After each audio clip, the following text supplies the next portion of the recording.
So today's session is on sustaining group-based businesses. And our question to kind of get things started today is, in your opinion, what's the role of group-based businesses, group-based business development in the work we do for economic, political, and social justice? How does this connect with the larger mission of creating a more just society? Because before we talk about sustaining these businesses, it's like, why do we want them in the first place? Why are we doing that?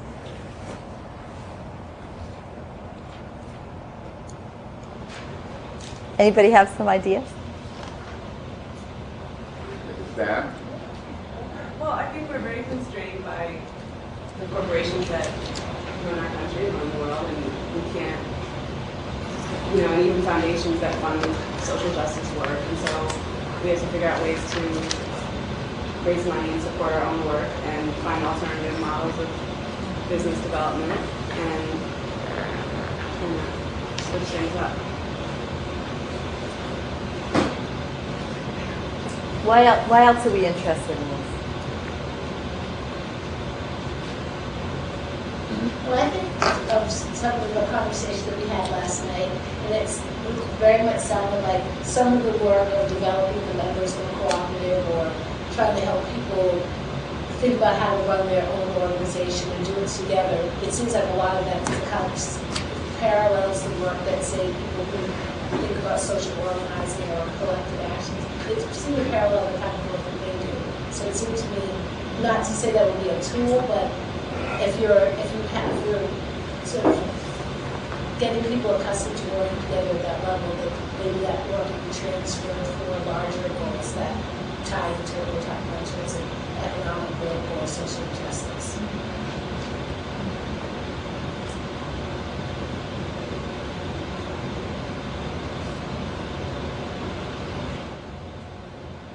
Other thoughts? Because, I mean, if that was our goal, it would be more effective for us just to teach people to become more active in civic life. Well, I put my comment together with PRs. Gotcha. So Yep. You have some economic empowerment too. Yep. And can we say more about economic empowerment? Yeah, somebody else who uses this one.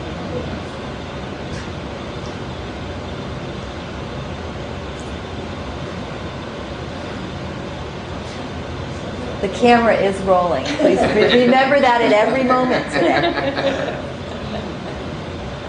Well, I think the idea there is that you have, folks are not necessarily dependent on, say, being employed by a corporation or by from donations or contributions from another entity. That you have the means to generate your own wealth, which in this country is seems to be the way that decisions are made based on how much wealth we generate. So obviously political power is important, but in many ways being able to have your own economic basis very much tied to the political power that you have. So as our political system moves more to $1 one vote rather than one person one vote, it's good to have some dollars, and maybe these group-based businesses can help people get some dollars.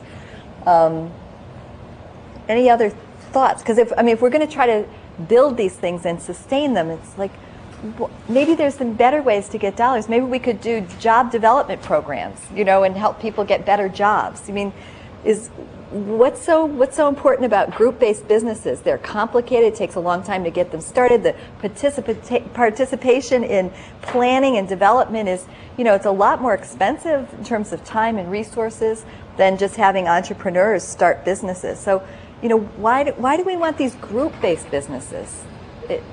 What's the value? Because if we just want money and if we just want people participating in political office, maybe this is too much work for that. But there's also, I think, the opportunity for individual or human development that, yes, you can get at in different ways, but given the amount of value that we do place on capital formation or having the two tied is compelling in a way that just having a job training or just having people have a way to earn money but still working for someone else, I don't think it really gets at it. I want to do introductions. And before we do introductions, I want to give you each a minute to think for yourself about why you might get up in the morning to actually work on a group-based business. What personally would be motivating to you, and why you think it would make a difference, why it would matter. And then let's just go around and you feel free to pass and just say who you are. But why don't we just take a stab at giving people a minute just to think about it. Why are you here, learning about this? Why does it matter? Why don't we start with someone that hasn't spoken yet? But let's give them a minute, just so they can think. Do you need a minute? Or can we just go around? We could have a lot of passing going on, too. Why don't we start over with gentleman on our right?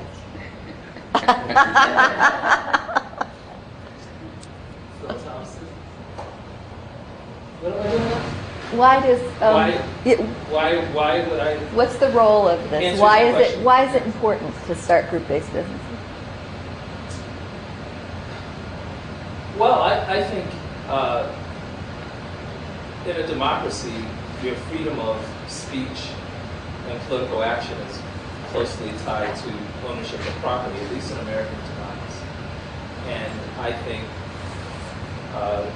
having businesses that are community-owned or cooperatively owned provides, or potentially provides, revenues that poor people in particular need, or marginalized people need to have a voice in democracy.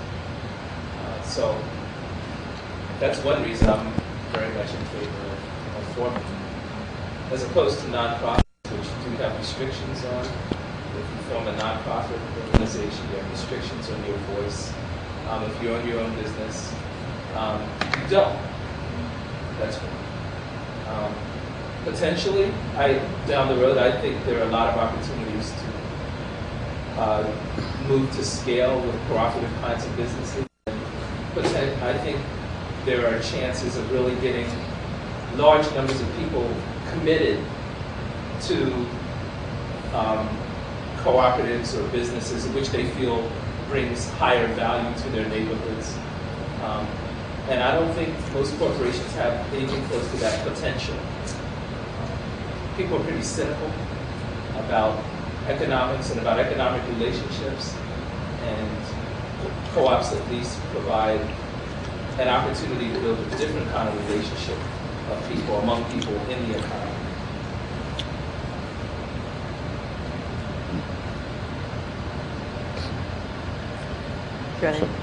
Only we can start back around that. That sounds very good. That's what happens when you're at the head of the table. And when you're such an accomplished actress, Right. you have to keep coming back over and over. I guess for me, just thinking back to your question, that probably a real motivation for me is I'm interested in how people sort of, I guess the way to say is I'm really interested in how people learn what it is that they want to learn so they can achieve their own goals in life. And I remember someone saying to me, well, yeah, you could run a nonprofit and you could help train people to develop their own jobs, but you'd be more effective if you were running a business. But I'm not someone who's necessarily motivated by the thought of profit for myself. The opportunity to work with other people is something that's obviously really hard and challenging to do. It's something that engages me personally. So I think very much to your question, that's part of what we get me up to do is the relationships and opportunities for growth and learning with other people.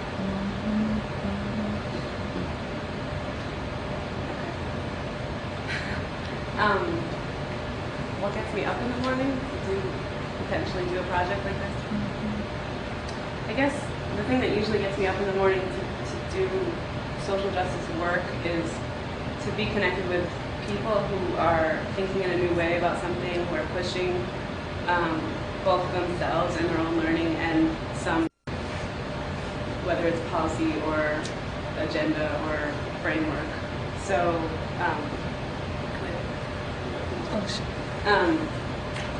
so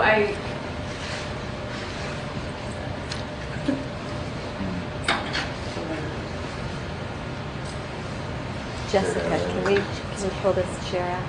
Do you mind coming up to the head of the class over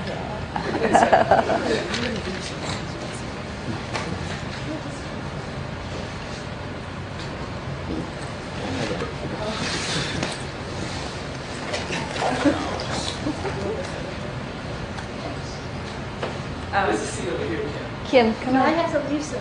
Oh, you do? Yeah. So I never wanted to work for a corporation, and I never saw myself running my own business, but I can see through this conversation that it kind of mixes social justice and organizing work with, you know, a business plan. And I guess as a side note, there's a lot of people in my family who have, I think, like skills and crafts and artists that would be supported in this way if I had some skills that were, you know, different. So just as a side note, I'm thinking not only my community but also my family. There may be a way to support them in this, using this model.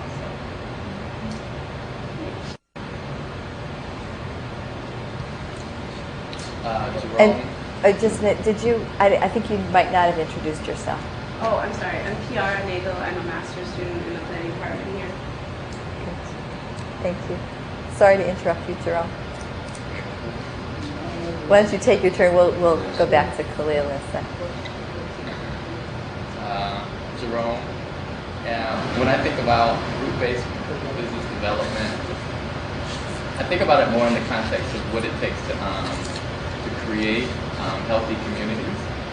And so when I think about group-based business development, like I have sort of one model, not related to group-based business development, which is sort of the normal model of business, and what sort of relationship they have with communities, and often they may have none at all, or the only thing they may be giving to a community is, say, maybe a minimum wage salary. And so when I think about group-based business development, I think about a business that is an essential part of the community that supports the growth, the development of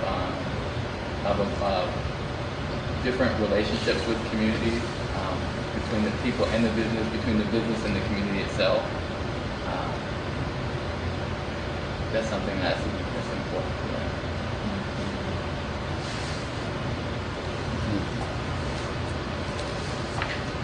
I'm Dana Lacia, and I'm a law student at Harvard. Just here visiting for today. I guess for me, why I'm interested in cooperatives and group-based business is because I think they might be able to lead to political involvement and political power.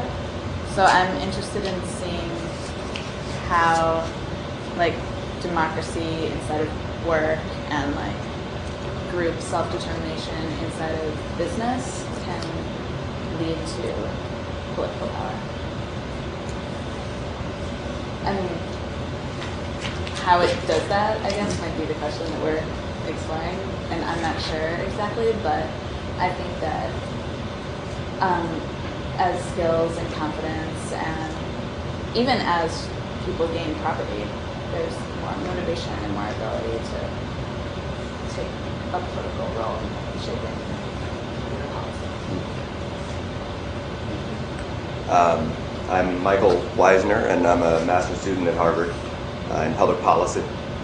I think what motivates me and to be here and my interest in group-based business, I think I'm interested in how it kind of balances a profit maximizing kind of motive and success in that way with a community-minded approach. And I think it's complicated how it might do that. The cooperative business is still trying to be a successful business, but very much with the philosophy of supporting the community and supporting all members, maybe not just shareholders and the CEO. So I'm kind of interested in that dynamic. I also think it's for a lot of the same reasons people have said, that it has a kind of potential to have a democratic structure in a maybe an area that doesn't usually have democratic structure, that it's usually not, the workplace is not that, and that I think it therefore provides a chance for empowerment in a way that mixes the economic empowerment but it also mixes kind of a civic mindedness. Are you kind of in control? How are you shaping forces in your community that may otherwise seem not in your control? You know, the Walmart's in a common, it's inevitable, but how do you start to feel like you have some voice there? And I feel like to some extent group-based businesses can provide that, a step in that direction at least. So I think that's kind of what motivates me to be here. My name is Constance Hauluksen, and I'm auditing this course. I'm from Chile, and my English is not very well, so I will be shorter. When I think I'm in group-based business development, I think in my country, the problems of Chile and of Latin American countries, poverty, reducing poverty, improving quality of life in an economic sense, in a social sense, but in a psychological sense too. The empowerment of people is a very important goal, I think, in Chile, in this sense. It's very simple.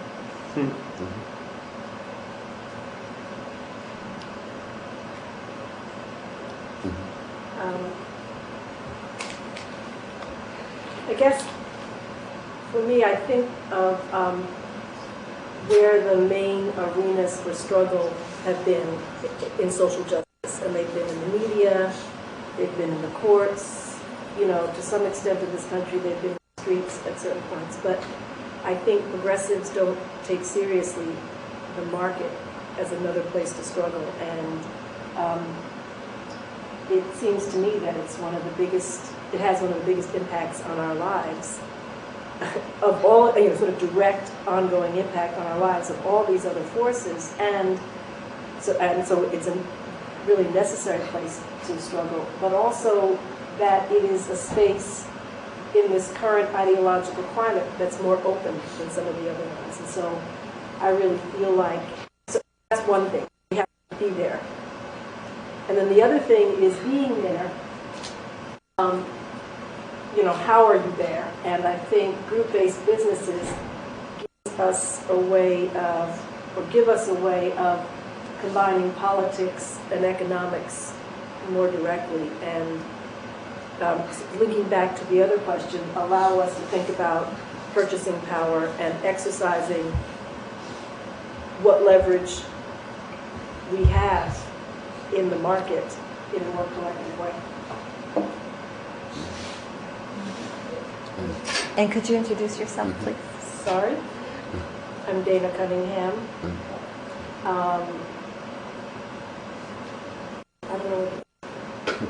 don't remember what else was part of the introduction. Anything else you want to say? You want to? People might be interested in another sentence or two. Okay, I'm Dana Cunningham. I'm a civil rights lawyer by training. I am now working on project management of sort of social change type businesses, loosely, and I'm married to Phil Thompson. I'm Jessica Gordon-Nembhard. I'm on the faculty at the University of Maryland. I'm an economist. Actually, I'm a political economist, and I actually do this for a living, figure this out and try to explain why and how and whatever, so I could probably talk for hours. So I'll try to figure out sort of three main things to contribute here. One, I don't think you can have political democracy without economic democracy. So I think it's extremely important that in the economic sphere we figure out ways to democratize capital, to broaden ownership, to increase income and asset ownership, and to figure out how to work together in one of the main areas that we spend most of our time in. So I think you have to have group-based ownership and some kind of expanded level of ownership. So as I said, it helps to increase income, give control over income, give control over more kinds of assets, potential for wealth creation.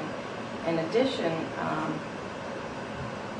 leadership development, understanding the power of teamwork and pooling of resources, sometimes increased productivity, and maybe even most important, anchoring of capital, so that capital stays within a locality with the people who are really producing it. And also, I think it's a training ground for all the other kind of skills that we use in other aspects of our lives. I'll leave it there. My name is Shakur Al-Jawani. I don't think there's much to add. I think after this we've all hit so many of the points. I think just... Can we hear from Khalil? Yes, yes. He says no. My name is Khalil Shahid. I am a first-year graduate student at Brandeis University in Sustainable International Development, taking this course through consortium. And my interest in group-based cooperative businesses is both personal, a bit ideological, personal in the sense, that I was born in Marvin City, Louisiana, just as the oil boom was on the decline, which and the town was pretty much vetted. From there, I went to New Orleans, where there was poverty for many different other associated reasons. Very deep, entrenched, persistent poverty, and just coming to school and just becoming more aware in a global sense. Even with all the poverty, I realized that the average American consumes about 16 times the non-renewable resources that our average counterpart in India, about 32 times the amount of resources that our average counterpart in Ethiopia will consume. So for me, I think, I hope that the cooperative movement, the cooperative form of economics can be not just a way of bringing the poor in this country into middle-class consumption lifestyles, but can actually transform the American economy to be a little bit more sustainable, or a lot more sustainable, more equitable in a global sense. That's pretty much it. Well, I say a little bit. I'm kind of post-ideology now. Post-up. Again, Shakur Al-Jawani, I definitely don't have much to add after Khalil's point, but I was going to say similar. I think it's addressing serious issues of poverty and that around those folks that are about people in my communities. I grew up as sharecropper from Mississippi, and then a steel worker in Buffalo, New York, and becoming an activist, trying to figure out ways of how to bring some degree of prosperity, return to prosperity in places like Buffalo, New York, and that is now a bankrupt city. They're closing their libraries, they're closing their schools, they're closing the parks. And how do we begin to show that we can have a solution to that? And I think that's, for me, is one of the, I think one thing to add is that, for me, is if we can't begin to show people, Americans are very pragmatic folk. I mean, it's not, you can't make an argument just by saying theoretically this is true. Yeah, I think we have to begin to show folks that we can make a difference in terms of what of companies that we build, that we show folks that we set up a company where the workers and management has a positive relationship, and where the owners are the members of the community, and where we have a right relationship with the environment and with the larger community and the world. How do we begin to show that in action? And I think in based business developments that we can begin to do that and extend and provide the kinds of training and leadership development that spills over in all aspects of people's lives. So when I became an activist fighting on the job, it didn't stay on the job. I had to, it went into all aspects of my life, and if we can begin to continue to do that, and show folks that we can begin to build, that poor people can stand up and be owners of all the assets and the capital in their communities. And so this is, I think, a way to do that. And one of the things we'll be talking about also is that it's a way to begin to generate resources that not only the social capital in terms of the skill developments and the energy and the power that people pick up in the course of this, but also in the things we'll need. That's open. That when we set up and built a cooperative in Crown Heights, that was not only did we prove that we could set up, bring nutritious foods and fruits and vegetables and other things to that neighborhood, but a place where folks could meet. It was a place where people could come together to talk about what things that needed to be done, and it became a gathering point for anything that happened in that neighborhood. And it was something that we controlled. It wasn't depended on a foundation grant from a nonprofit. Made this important one day and not important the next day. That it came from the resources of that particular community, and showing that they had the power to be able to establish this, set it up, and then sustain it. So. And I'm Lynn Benander. I picture tribal economics as being kind of on a flat plane, where the things stay there. I picture global economic environment, this steep slope, where you have one business and it starts to root there, and it's owned by a single proprietor. It's got a little one root system, and the only thing that really can kind of help us hold on to the soil, of our economic life are these group-based businesses that are owned by a lot of people, where they just can't pick up and go somewhere else. So a whole community can help one single entrepreneur develop a tremendous amount of capital, assets, and that single entrepreneur can, at their choice, at any moment, pick up and go someplace else with all of the value that's been created. In a group-based business, it happens less. It's much less likely. So I think we need many different kinds of businesses in an economy to make it work. But these group-based businesses, I think, serve a function just to really root assets and resources and learning capability for people. So that's why I do it. I want to see communities hold on and keep circulating it in for that sense of empowerment, for that sense, not just asking people for resources. You've actually got your own, and it's counting more and more in our culture. What kinds of financial resources you have access to. The reason that we put this up, I just want to stand here for 1 second, is we got into a conversation this morning as we were preparing today's class about all the people who we know who are working for economic, political, and social justice who think that group-based business development might not be very radical. Might be even a little bit of a sellout.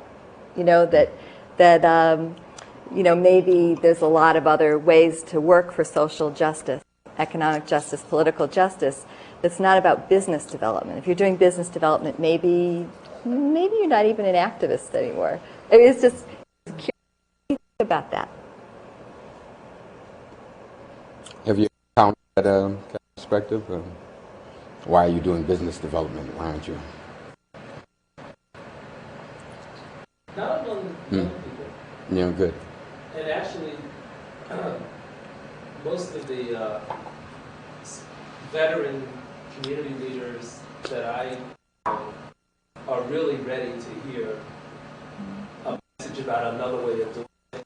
sense I get is not that people think it's a sellout. The sense I get is like people have tried the mechanisms that are out here and things haven't changed. And so I really get that from people. I get a lot of, my sense is there's a lot of openness right now. Not a whole lot of judgment about people selling out. I haven't, at least I don't come across that. I've seen a lot of group-based businesses that are not about social political justice. I've seen that actually, and so sometimes I talk to fellow activists and or labor union leaders or people in CDIs, and they're looking and they're saying, geez, I know a bunch of cooperatives that actually don't provide very good quality jobs for workers. Or I know another group of cooperatives that sucked up a whole lot of public assets and then went out of business. I know a lot of other cooperatives that actually work against things that are good for the environment. In New York, the word co-op is often associated with very wealthy people, on the Upper West Side or Upper East Side. A lot of folks don't associate it with like the low-income limited equity co-ops, or people don't even know about that, or REI, something like that. Yeah. You do get that, yeah. Cooperatives as a legal vehicle for discriminating on who's going to be able to live next door to you. These group-based businesses don't necessarily work for economic, political, or social justice. Yeah, also I've heard some people have actually worried that you can't have a business that's profitable without exploiting somebody, so I've also heard that too. So they're like, well, how can you use business as a non-exploitative tool? And they just don't see it, even if you're talking about workers owning their own business, they still see that somewhere there's got to be some level of exploitation or in order to even get the surplus. So I've heard that too. And the final thing I get a lot is that people think that you're privatizing the social justice movement, and then we're taking the public sphere out of it and letting them off the hook. So that's Yeah, I think a lot of activists, myself in my past included, have just been wary of,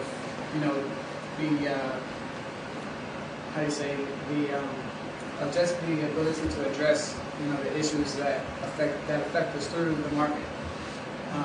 And I think, a lot of things that you talked about are just, the amount of businesses that fail, or, and so often I think most people, like myself, for instance, I was introduced to the idea of a cooperative very late.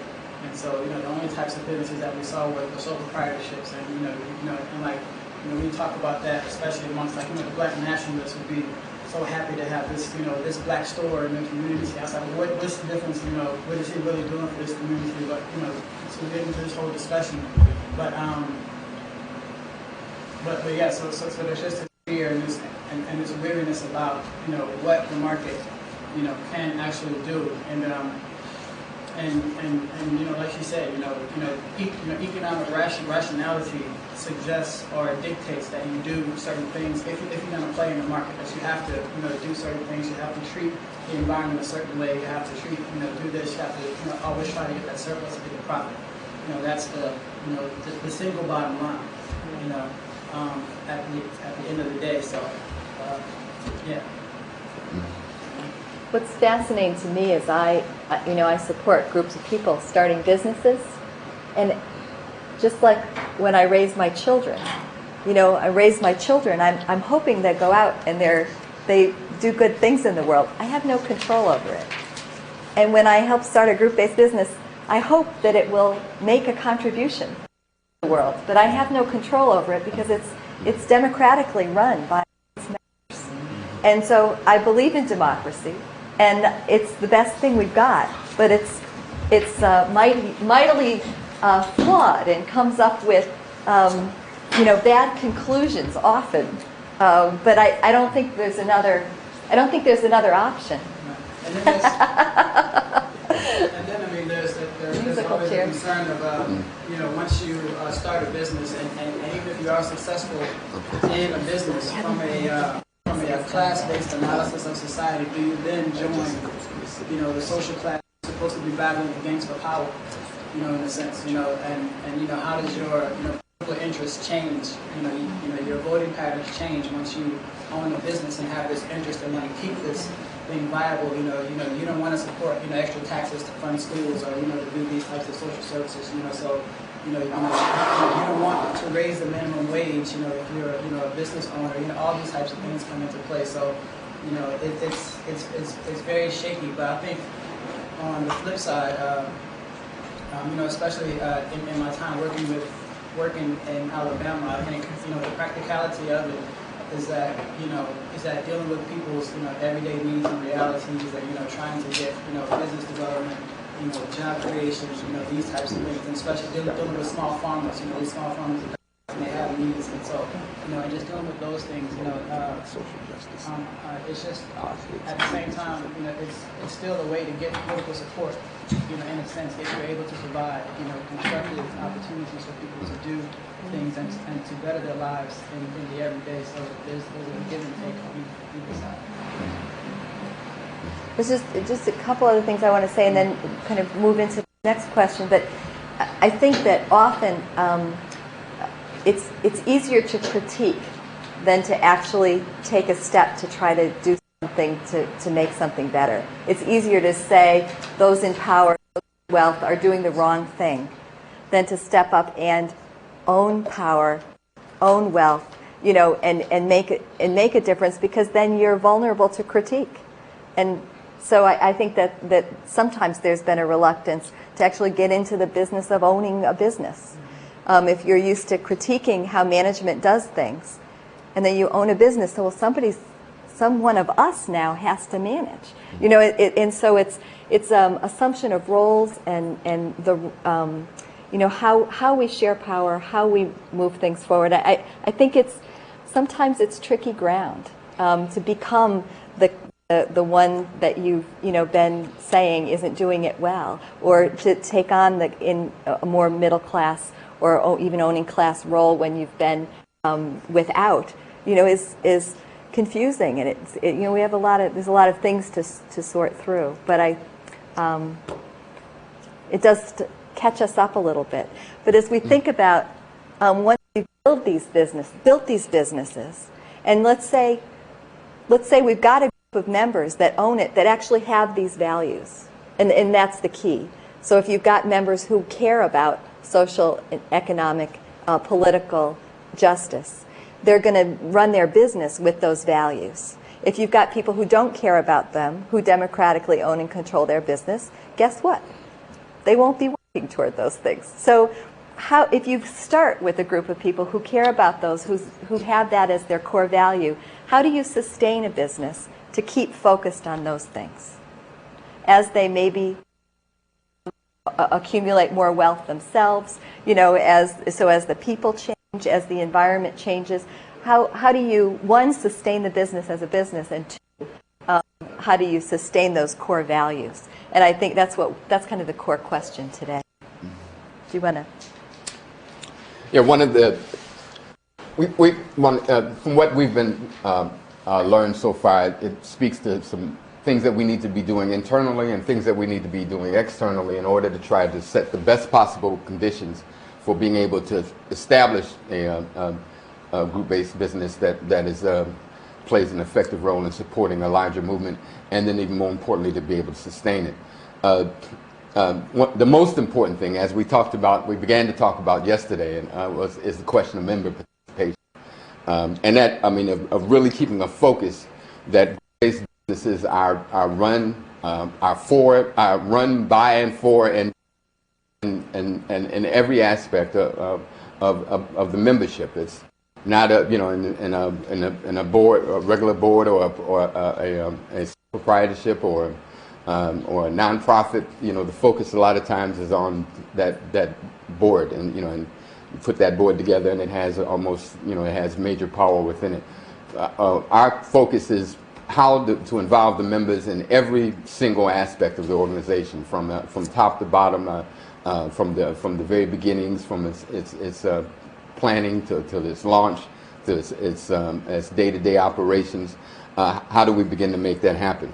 And the other things we're going to touch on today are the key internal systems that sustain these businesses are effective board governance, outcome measurement, participatory evaluation and planning, and getting an outside audit that's overseen by the board, so the board, so that the members have access to real information about the financial condition of their business.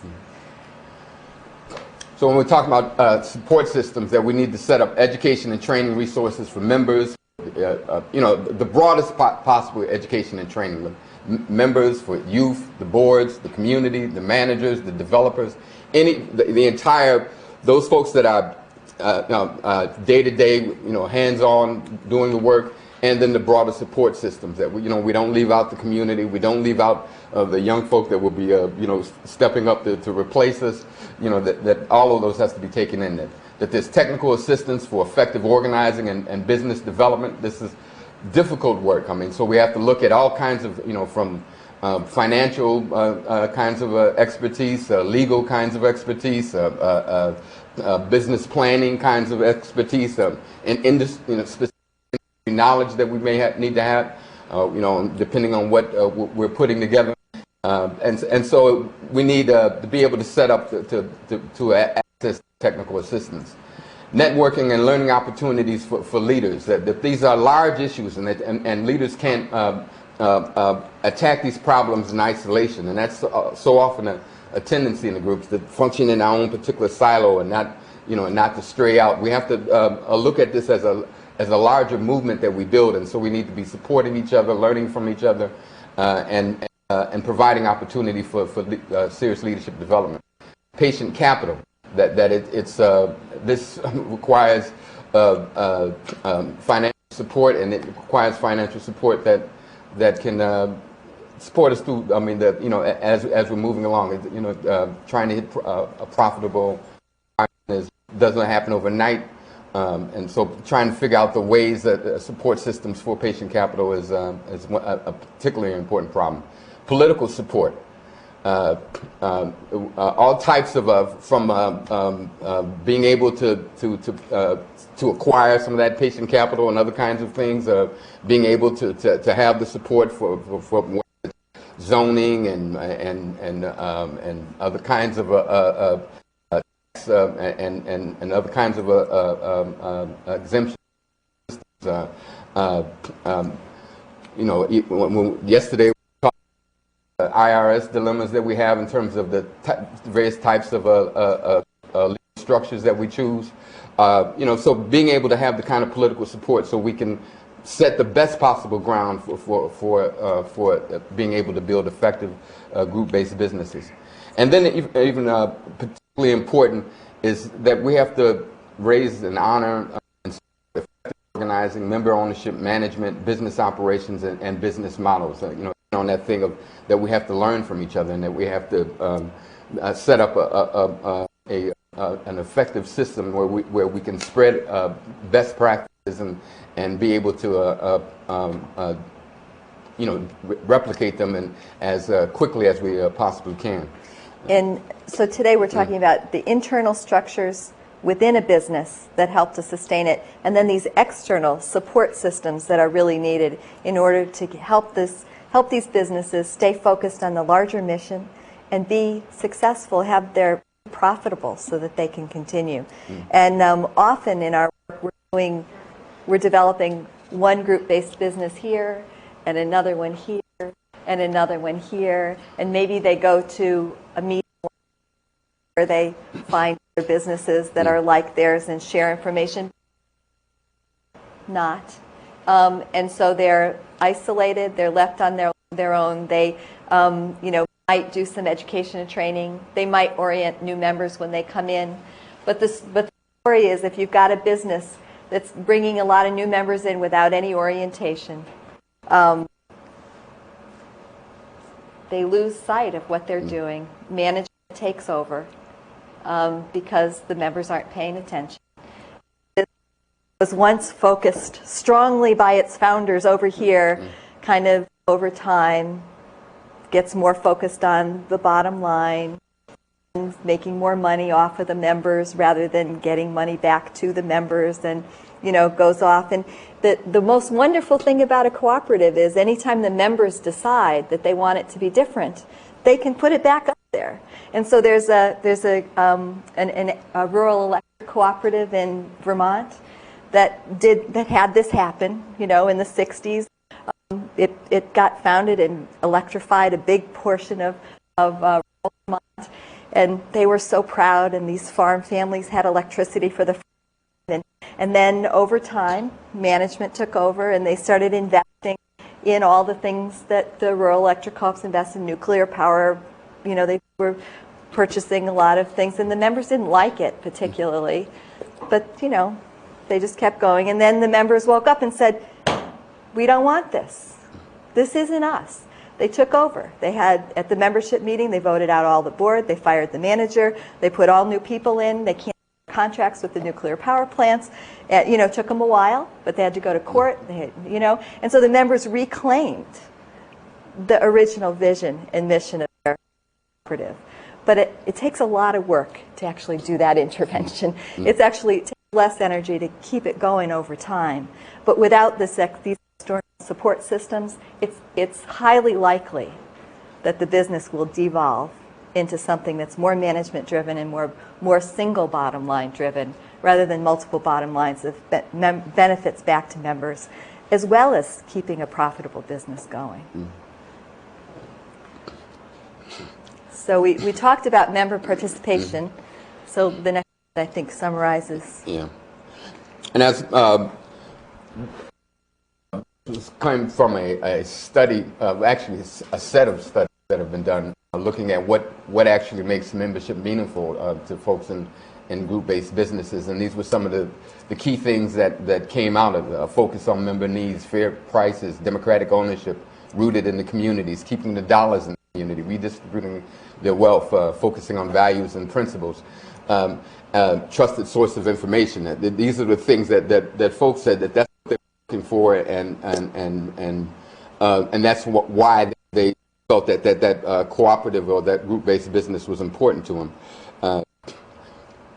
And so really having the members identify which of those things is most important to them, and having the business focus on doing those things ever better is what makes build member participation, because they're asking for something and they're getting it back.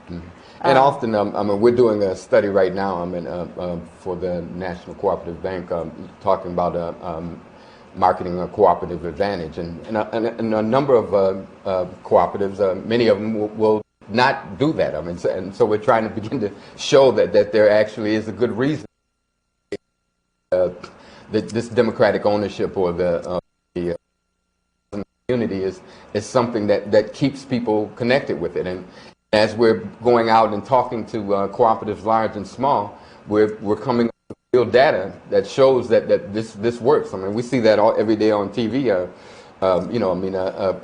Major global corporations making absurd claims. Oil companies talking about what they do for the environment.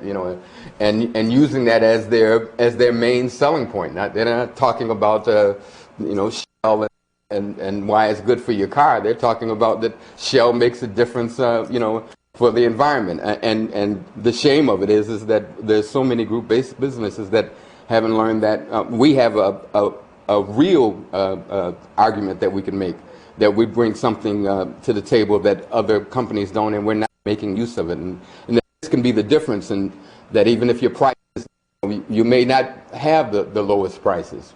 You may not have the same degree of a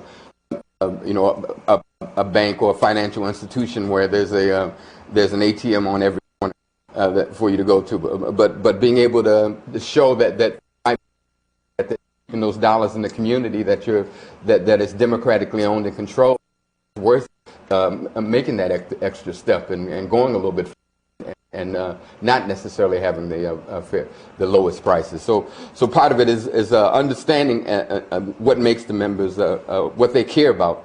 And one of the things, and as we mentioned yesterday, that having a system rooted in the organization where you're constantly getting that information in all kinds of ways, from surveys to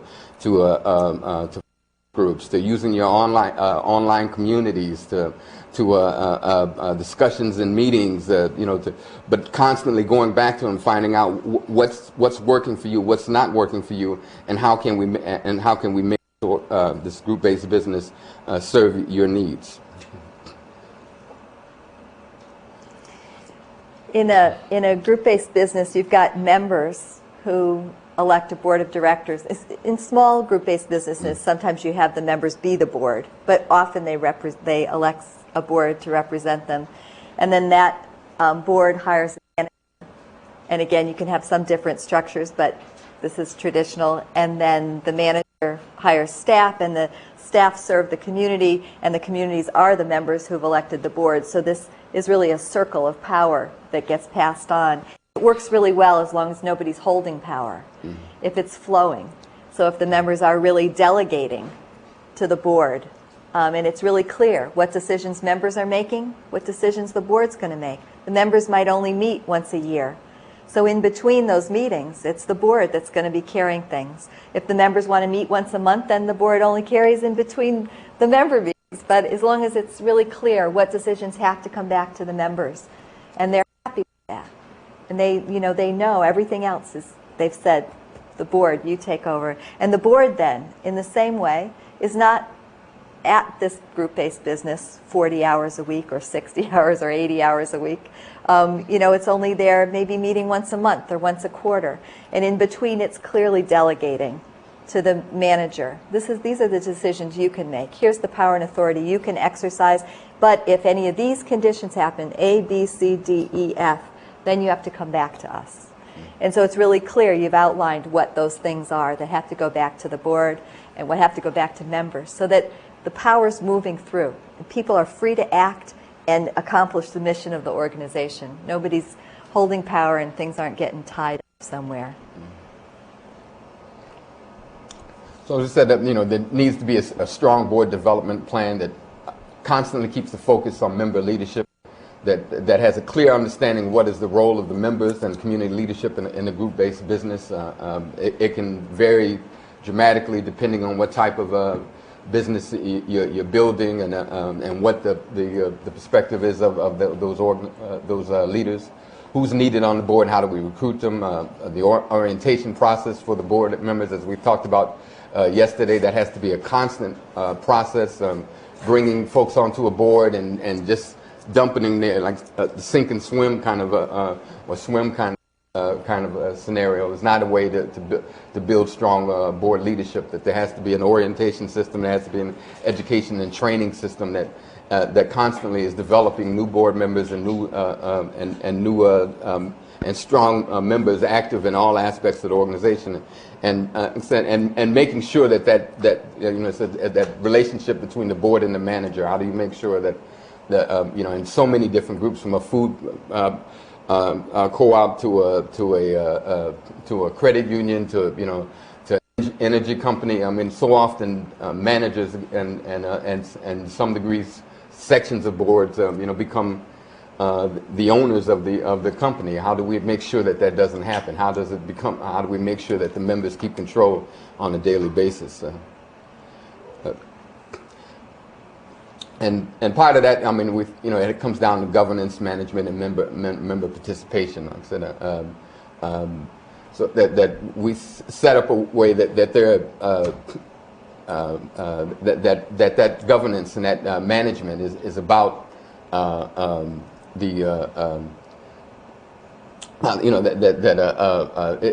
it's clearly about the key policy decisions of the organization, and and allowing for members through have set the general mission and vision for the organization. The board comes up with effective policies to be able to govern the development of the organization, and then the manager and the staff helps to implement that policy with the oversight of that board and then membership at annual meetings and other things. So for groups to kind of manage for groups of people to own and control a business together, it can't just be done kind of off the hip.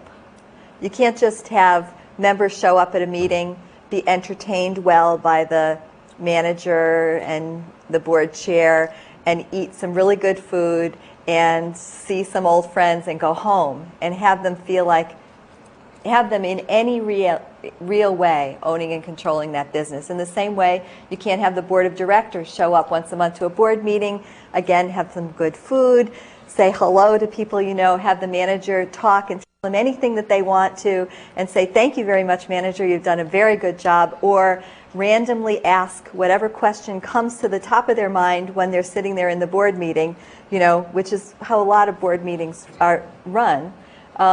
There's no setting goals, measuring to goals, letting people know how effectively the goals are being met. If that doesn't happen, if that planning process doesn't happen, and really consistent follow through on measuring whether or not we're accomplishing those, and then letting people know what the results of that measurement are, the group will not own and control that business. It'll be the most involved, the most meddlesome, the most, you know, whatever it is, but it won't be the group in a democratic forum.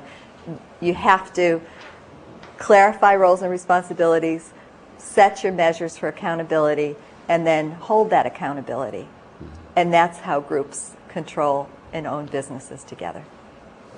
I wonder if we can give an example of those, how co-op defines the things that have to go to the members or things that have to go to the board. Like, is there a good example of a co-op that like, these are things that members have to decide? Yes.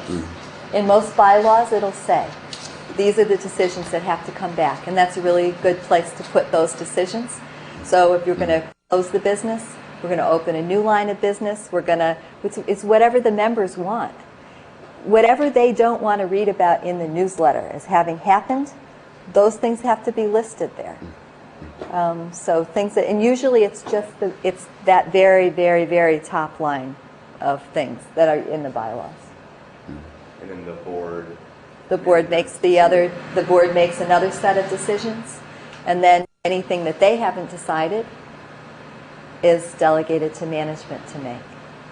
So when last time I was here, I handed out the example from the biodiesel company. Maybe I'll show it to you again because it's the same. That's how this cooperative. And again, I need to collect these back. But this is an example of the decisions that I think we'll have to share maybe 2 or 3. These are an example of the decisions that the members adopted a set of criteria for the business. They have like 8 criteria that the guidance they gave to the board. Then the board said, these are all the decisions. The first page has a lot of X's. And then on the next page it said, oh, I'm sorry, the first page is what the CEO's deciding. And on the next page it starts, there's some things that the board said it was going to decide. But having this level of clarity about who's deciding what meant that the manager could actually go make some decisions. And the board gave guidance about all those decisions. There's, you know, the end results are all really clearly defined. And the things that can't happen are all really clearly defined in the board policies. So the manager's constrained by all those things. But then he knows what he can do. Happens to be a he in this particular case. Is this useful to look at that again? But in my opinion, having very, very specific structures written down like this is what helps groups retain ownership. It would be very easy for this particular group, for example, to lose ownership of that business because there's a tremendously experienced manager who could come in and just do it. And it's a community group who doesn't know how to make biodiesel. You know, it'd be very easy for the manager to just kind of assume it. Yes? Can you talk a little bit about Thank you. how the democratic leadership of these group-based businesses certain clear measures of business performance. And we've talked about the need to honor and uphold those. But it just seems, I guess it's interesting to compare. I just read last week about Carly Fiorina's downfall, right? And there was a lot of stuff about the measures the board put in front of her. So there's clearly in the business world, there is a lot of oversight, both from Wall Street and from investors and from shareholders. But they're not, they're all organized around one single goal, which is profitability. And here we're talking about being organized along many goals. And so just a little bit on how, how things mesh and how co-ops can continue to perform in what is, at the end of the day, still a business environment, given those different measures. I'll keep going with this case study, just because it's easier to answer in specific, but for this biodiesel production facility, we have very specific financial goals laid out in the business plan. And there's goals that are laid out here in this management report, created with the manager, between the manager and the board. And, here's what we think we can do, here's what we want. So the manager having the voice of kind of practicality, saying, I hear that you'd like to have this much money for public education around renewable fuels. We're not going to be able to generate that until 2006. We can't do that in 2005. And the board says, okay, that's all. This public education component is a very high priority for us. So we want to make sure it's written in 2006. So there's the business performance, financial performance goals, but there's also the other bottom line goals in terms of member education and orientation and public education there's also issues about the whole production, the impact on the environment of producing biodiesel that the board cares a lot about. And if we were only looking at profitability, we're adding in some other measures on this business that if we were just a traditional Wall Street business, we wouldn't have. But the manager is actually, it will be to the strength of this business, bottom lines. And in a few minutes, I'm going to show some business results from our group-based businesses that are addressing multiple bottom lines. And 85% of the businesses that we've been searching who are marketing their cooperative advantage and considering that to be a key, 85% said they are successful business because multiple bottom lines. They are doing everything they can, to really be all of those things that they want to be, accomplish all the bottom lines in their mission. And it is because of that their business is more successful than other businesses in their industry. Yes. Yeah, you may be getting to this, but also sometimes participation save money in other areas. So you actually get higher productivity. Sometimes you save sick time and shirking and those kind of things. Sometimes you actually get better ideas when even you have a team managed, or you're managed by committee, so that you also save, SweatX was going into even though they're actually, one of the things they said was they were able to actually pay a living to garment workers in Los Angeles because the mere fact of having an employee-owned company got rid of the middleman and got rid of the transportation costs from Mexico or Sri Lanka. You could rejuggle a lot of the costs and reorient them to other places. So you're not actually not in the business, you're just doing it in different ways.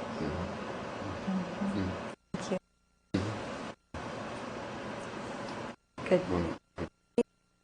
So here's a little summary of what effective boards do. They link to their members. They enact policies. assure performance, really, they don't make policies that they're not going to check if they're being followed. So they're figuring out how they're going to measure progress, and then measuring it, and then dreaming the future, looking ahead. That's really the board's most important, well, linking to members is the most important responsibility, and then using that relationship they have with members to figure forward. But you have to do the policies and measure performance on the policies in order to carry out the fiduciary responsibility the board has to oversee management. They don't want them at all managing that co-op. They want them, whoever's managing, and really spending their time doing it.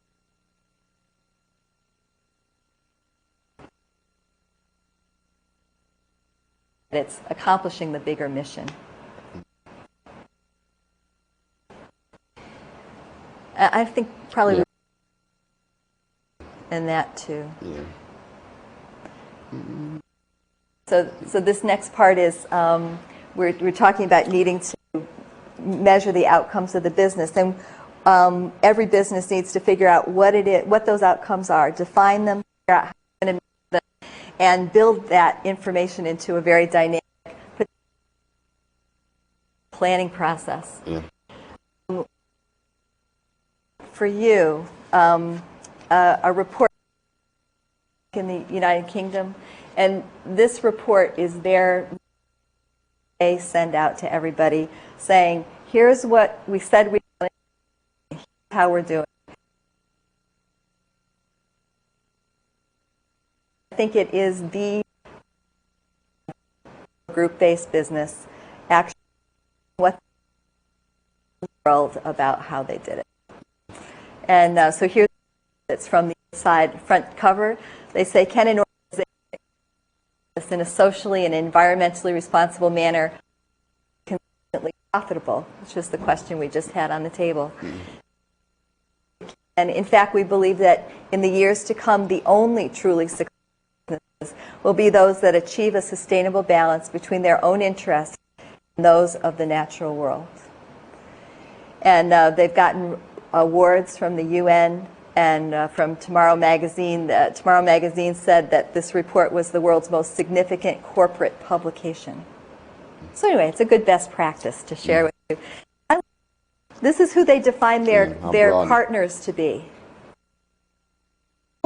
They're saying how the things they're doing will affect all their customers, their staff and the families of their staff, their suppliers, their local community, the national and international society, getting to where Khalil launched us off a little while ago, and past and future generations of cooperators. So that's a pretty broad place to be setting your business down. And then what I did was I just Xeroxed some pages, and I can pass this around.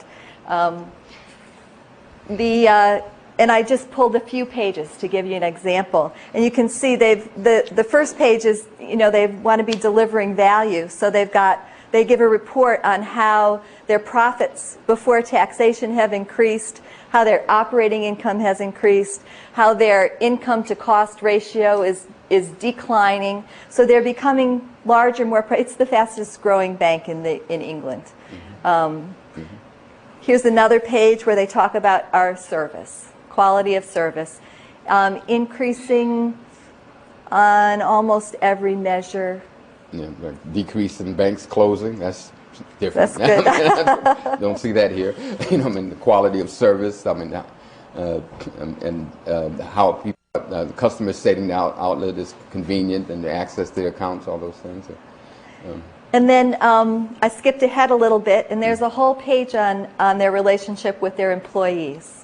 On percent of staff saying that the bank's salary package is very, very good to quite good, saying that their benefits are good, saying that they understand the mission and core values very well. Actually, there's a little decrease in that one. And percentage of staff saying that the opportunities for skill development and training are very good or quite good. They went from 62% to 65%. That might not be good enough for me as a member, but I know what it is, and I can watch it increasing or decreasing when I get this report.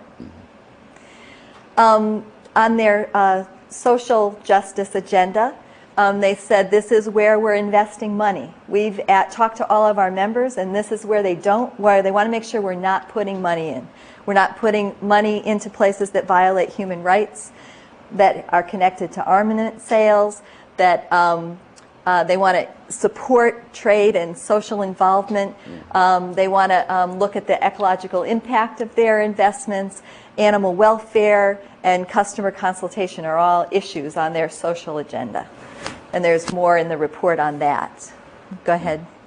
Then they've got an ecological agenda where they've clearly defined the goals for this business and they're measuring the impact. At the bottom you can see their kilowatt consumption.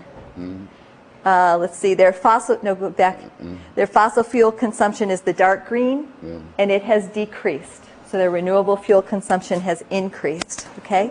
Can you say what that means? That their customers, this is the bank. The bank is using more renewable energy and less fossil fuels.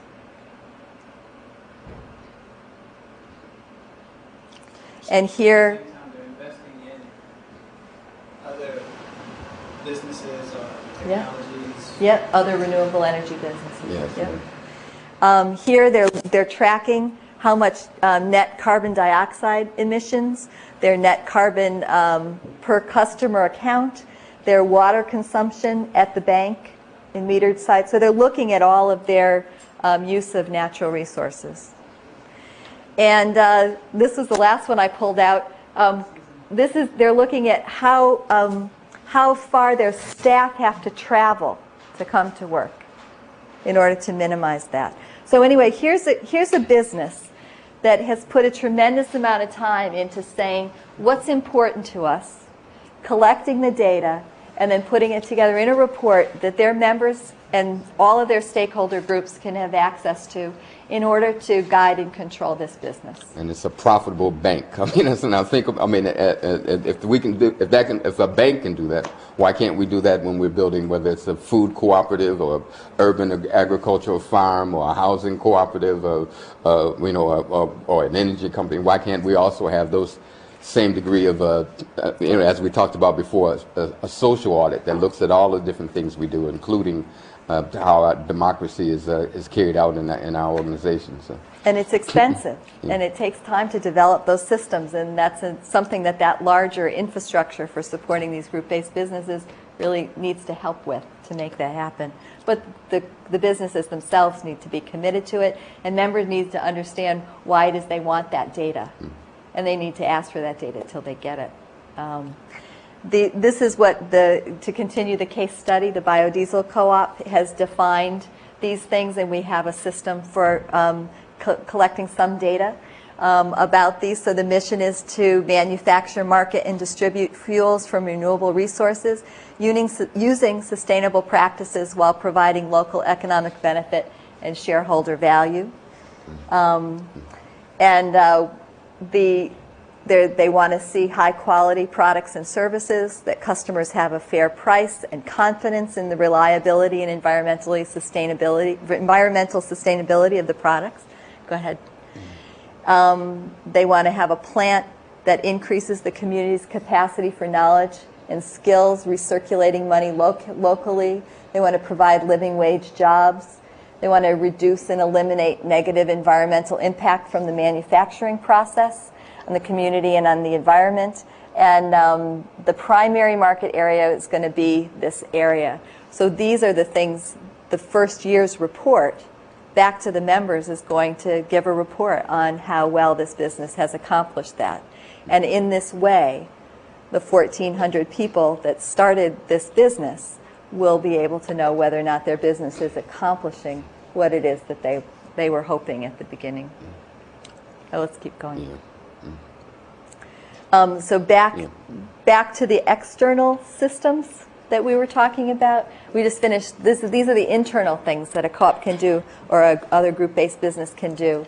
And it's Gus and Shakur and I have spent a lot of time talking about what are those external support systems that will really help. And I would, oh, thank you. And I would say that right now these support systems are spotty in every case. And when we look at Mondragon, which is a co-op development system in Spain, they've been able to build in a lot of the pieces of this, and it is, I believe it's because of that system they have for not only developing new businesses but supporting the existing businesses. I think that is why they've been so successful, and we're looking at how we can put the pieces that already exist together and build some new supports here in this country for doing this work. I don't know if any of you want to talk more about any of those. Can I ask a question? Yeah. We had a discussion about Mondragon here in this class, and a number of the students felt like Mondragon was successful because it's a ethnic, tightly knit ethnic community with a long history of collective struggle, and that kind of facilitated, their interest in forming ethnically associated businesses, basically Basque-speaking businesses. So I want to ask you about that, but I have a non-empirical theory that that African Americans and Puerto Ricans, precisely because they were dominated and controlled, like a colony, you really don't have a developed business sort of tradition or a strong one within the community. It's like an arrested one within the community. And and I'm not sure about the Basque. My sense is that maybe that's not as true. I don't know. But my question is, when you're trying to work in neighborhoods without that strong sort of tradition, how do you propose to do co-op development and really get people owning and controlling and participating in these businesses? How do you see doing that? Like rapidly. I mean, how do you what kind of special things do you have to think about or build into your model when working in neighborhoods without this tool? When I say it's empirical, I mean, if you look at New York, in the Dominican community, you see businesses everywhere. If you look in Puerto Rican neighborhoods, you see very few. And most of the businesses are businesses that were on the, folks were in business on the island. They didn't just get started when they got here. So it's like different. So what do you do? I think the strongest entrepreneurial areas that we've ever seen for people of color was Durham, North Carolina, before the programs of the 50s that brought on sense of welfare. I mean, the insurance companies and everything else that thrived in Durham, North Carolina, one thing. Or if you go back to that town that was a part of, in Florida, Rosewood, right, yeah. Before they was burned out by people by asking all the blacks to go over to a picnic and then burned out when I was working in West Palm. Omaha. That was talk. So in fact, these things were destroyed. And the programs that followed perpetuated dependency, didn't continue to instill the entrepreneurial kind of thing. I would think that the Basque don't necessarily focus that much on the ethnic thing. When I was at the World Peace Council, I was taken up into the Basque country, and I mean, I was treated just like, it was very wonderful. I think what people will tell you is that the cooperative practices in Mondragon define a culture of the whole place. A whole lot of people who don't even think about it secondarily, but because it benefits them both financially, educationally, and everything else, it is the culture, and it's political run through and whatever else. We're dealing with a culture now of failure throughout our public school systems and all kinds of other things. There are a lot of things at play that unless we get to something like this, we're not going to be able to overcome. And the truth is, it is not just black and Puerto Rican. A lot of whites have fallen through the cracks in this school system. So I think this is a movement whose time is here, especially based on when you look at who's now head of the World Bank and where this administration is going and whatever else. So. Yeah. And, okay, go. Yeah, I would say the same thing. We saw, well, I didn't see it. I wasn't born, but in New Orleans, where you had Claiborne Avenue, right between, the 4th Ward, 6th Ward, 7th Ward. Claiborne Avenue is about a 2.5-mile stretch of all these black businesses. They just built a highway through it and just wiped it all out. And so you have Broad Street, Dryads, but I would also, with those areas, I would like to see some sort of like study or comparison to look at, the similarities between, what is currently called globalization and economic liberalization and integration, and to look at integration here and the effect of integration on these African American, ethnic businesses that were just unable to compete with these other white businesses that had much more access to capital, networks, resources, production supply lines, and these types of things that they just couldn't compete with. Name brand recognition, the value addedness of those types of things. So I'd like to see some sort of comparative, study done, to look at it from those aspects as well. Yeah. And so I think it does come down to a question of that's why we talk so much about the importance of education and training for the members in the community and all the staff and board, that we have to talk about creating a new culture, and I think we know that it's mass changes in culture is possible. I mean, we grew up in a time when if you got called anything, if you got called black, you smack somebody. A handful of folks got together in New York City and began to start kicking around some other things, and a cultural movement was built. I mean, it's one person came up with the idea of Kwanzaa. And now without the power of Madison Avenue and Wall and the power of media and stuff, we now have Kwanzas everywhere. I mean, it's possible to have massive changes in culture. We can begin to make that happen through our own training. And again, I think also the other issue of as Gus was saying, unmet needs that as they're facing in the Basque region, we have all over the place among oppressed nationalities in this country, and also in rural areas and other ones.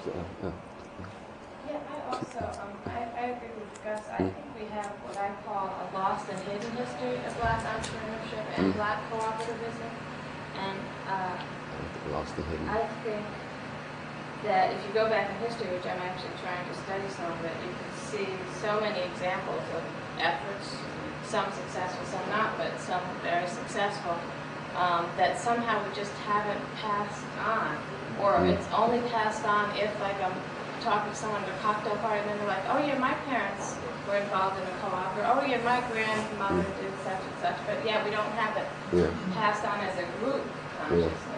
But the other thing is, unfortunately, the other problem that African Americans have had is sabotage and discrimination. We've had trouble doing business formation because we don't get the loans. We've had trouble, sustaining businesses and stuff because we get sabotaged. And I think that's the other problem is we remember more of the history of sabotage and discrimination and less of the history of empowerment. And also, one other thing is when you look. A lot of the stuff that I'm working on, for example, in urban areas, and a lot of you will be doing the same. You go out there and you deal with young folk. It's not like they ain't. The entrepreneurism is happening. It's just not legal. They're selling something. Now, we have to figure out how to change that product that they're selling. I mean, but there's a lot of folk of color, a lot of oppressed people that are out there selling stuff, trying to figure out how to create businesses to meet their needs, but like I said, they're in that illegal market, So. I think we all recognize the approach to history in the United States is strange at best. It hasn't documented things really happen, because the more I think about your question, there was much more black entrepreneurship than we were aware of. You hit it on the button. When these freeways came through and divided, when I was on the advisory committee of the U.S. Conference of Mayors, I was going across the country doing a whole lot of study and analysis. And basically, the story of this country is immediately following the Second World War, went through an era of deindustrialization.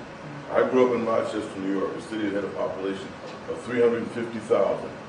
Home office of Eastman Kodak, Xerox, and Bausch & Lomb. Kodak used to employ 80,000 people, Xerox 50,000, Bausch & Lomb 30,000. Today, Kodak employs 18,000, Xerox about 10,000, Bausch & Lomb is closed.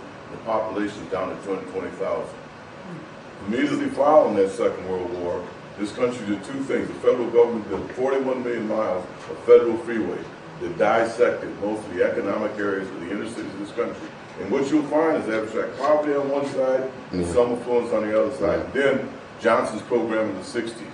Supposedly to rebuild, we started something called urban renewal. Now, I always say, what fool thought you could clear whole areas of land without a plan or financing to rebuild it, always in the places where we live? And so we just left desolate, areas there. And then they started online with what I call categorical programs, model cities, community action. But model cities built a lot of dense, substandard housing, didn't complement with commercial and retail, no cultural entities, no open space, the kinds of things that give viability. So it's failed public policy, killed us. History will never reflect that. But the fact is, we have to have a history of what was in order to understand what could be, and within inside a lot of those places. I know that I grew up in Rochester, New York, but you go out to the outskirts, the rural areas where a lot of blacks living, some who would come as migrant farmers, all kinds of co-ops and things, and whatever else. History has no sense of that, and it's a shame when I think about it. And we don't often think about it until you bring up a question like that, or which you know quite well, and you're looking in deeper. But I mean, it's where we got to go back to. It's the only thing that's going to salvage us and salvage this country. And you can do that as a collective body. I mean, one of the things that we're trying to develop a project now using Mondragon and dynamic community empowerment planning stuff, techniques and principles. That part of the process, is to go back and talk to folk. I mean, how did we get this way? Like one thing, we do a little wall of wonder thing that goes up, where we have people in the community go up and draw. So they put down there about when the bank closed, and what year was that, and what was the impact on it. If you take those incidents and categorize them and look forward, it'll give you a great picture of what caused it. Yeah, and when the hospital expanded, into that community and tore down the business, like in on the east side where I grew up in Buffalo, Roswell Park. It's an incredible institution now, but what way it got started in the early 60s, it just bought up large tracts of land and left it vacant for 10, 15, 20 years before they start. Some of them, they're just now beginning to build on those properties, and those were places where that's where I used to go the skating rink. It was where where we bought where we went and bought our French fries. It was that's gone, and and they left nothing, and warehouse, so that these kind of, and when you have a conversation with folks, as talking about getting the think about those things, so that then they can see how we got in this mess, and then we can begin to start talking about where we want to go.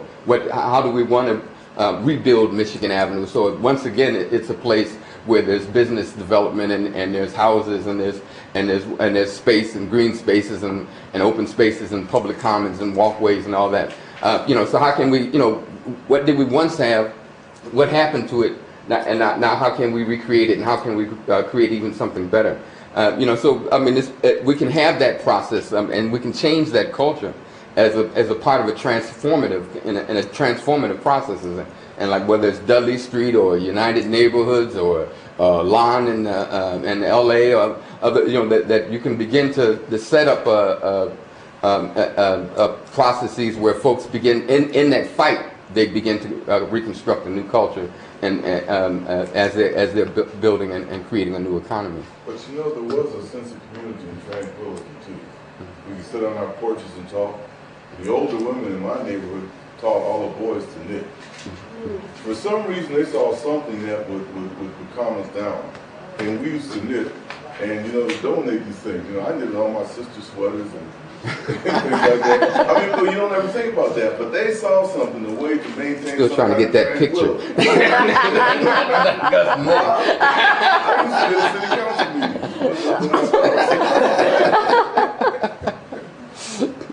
Well, we promised you a break, and I'm thinking we should probably let you have that. Would that be good? And could we do, instead of a half hour like we did yesterday, maybe just 10 minutes? Is that sound good? Is that So enough time? we'll start exactly at 4 o'clock. Whether you're here or not.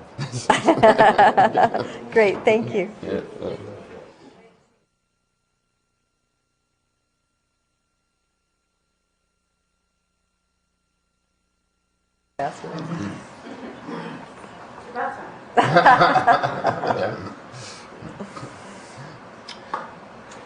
So I think what we're thinking about is you asked to spend some time talking about a project that you're interested in looking at, and you've got a write-up that you've shared with people. Do most people have a copy of the write-up of that other business that we're not going to mention specifically?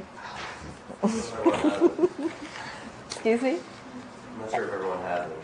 People that weren't here last night. Look here, maybe we can share that one. Everybody can look at it, just one page right there. So what we're thinking about is spending about a half hour just brainstorming ideas about how you might work with this group to help them look at the possibility of a group-based business, and then to spend about 10 or 15 minutes just talking a little bit about sustaining businesses, some stories of businesses that weren't able to be sustained, a little bit of case study conversation, and because it's not worth starting them if you can't keep them around. And then we'll spend the last 15 minutes evaluating the course and ask you to fill in a evaluation form, which actually I'll hand out now so you can have it around. Does that sound like a good way to spend our last hour together here? Great, actually, let me just pass them. So, you've written up the background information for the Mattapan. the group. Oh, well. Mm-hmm. You've written up the information for the group that we'll do a little editing on the tape, maybe, that you're going to be working with. And we've already talked a lot about how to take groups through strategic planning and the business development process, and then getting to launch. As you think about all the stuff we've been talking about in this group that you've been talking to, what are the questions that you have about how to proceed? What are the ideas you have about how to proceed? And you've got a group here of folks who've done a lot of this stuff and have some other stories that we can share with you to help coach you on that. I mean, I think one concern that we've had that I can mention actually on this write-up, so for a little background, this is a CDC that approached us knowing that we're in this class together. And they're interested in starting up a youth-run cooperative producing soaps and shampoos and things like that using herbs from community gardens. So using lavender or other things from community gardens in Boston and making these soaps and producing them and selling them. And I think our main concern at this point in the process, which kind of lists just getting off the ground, is it's not really a group that came to us, nor even youth. It's someone who's part of this CDC.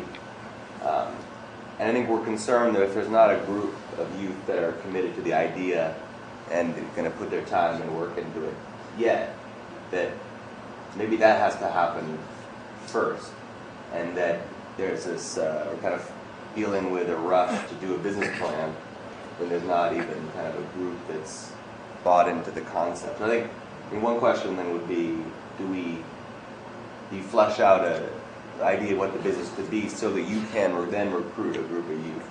Because she seems confident she can go and recruit a group of youth easily.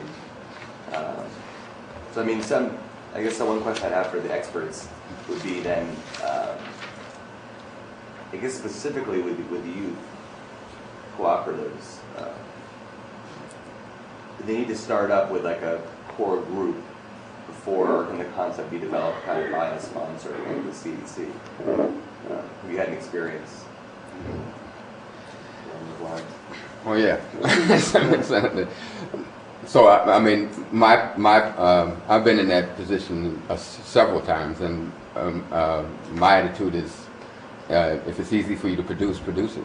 You know, I mean, that needs to happen, because a lot of times, many times, the recruitment of young people that are ready to, to put their hands to the till and work on a project is a lot of times easier said than done, particularly with sometimes very traditional CDCs and nonprofits where they haven't really built the trust relationships and the connections to particularly the kind young people in that they're trying to target. So I think you have to begin to have that conversation with the members, the potential members for the organization, bringing those together at least a small core. You don't have to have if the plan is 15 to 20 or 35 to 40 or whatever. You don't have to have all of those in place, but I'd find suspect a situation that couldn't bring 3 to 5 folks, that young people that are willing to sit down and be involved in a planning and discussion process about this business that it wants to support. Either of you want to respond to that? Did you say they had already defined a product or what it was they were going to? At this point, they were inspired by reading about a group of youth in the Bronx. But that was just an example. They were not necessarily looking at producing soap or something like that themselves, were they? I guess soap and stuff was the idea, but I don't know if they're necessarily tied to that. And the idea was that it would be... I mean, just the competition around soup from Walgreens and places that sell it so cheap and whatever. But this was still going to be some kind of specialty soap, I guess. Yeah, they tossed out the idea that it could be sold in Trader Joe's, or it could be kind of maybe more like a boutique. So what was the end concern? Was it something that they hoped to be able to generate money to put back into an operation, or did they just want to try their hand at business for business' sake? I mean, I guess partly because of the youth focus, it had kind of an educational component. So the entrepreneurial skills, and then the agriculture, gardening skills, and then also kind of a science component where the production of the soaps and things would be a science lesson. I mean, one concern I had was, okay, well, you could say that maybe the business side of it would be, like you said, funding the kind of learning side of it. But I wonder if there needs to be a little more like a division. Like, here's the business side that's involved in. But if it's going to be educational, couldn't they really take and do a greater analysis of what potentially might be the best product, or what area they might have more success in something that could really stabilize them, and even doing a market analysis right in their own community as well as in a greater region?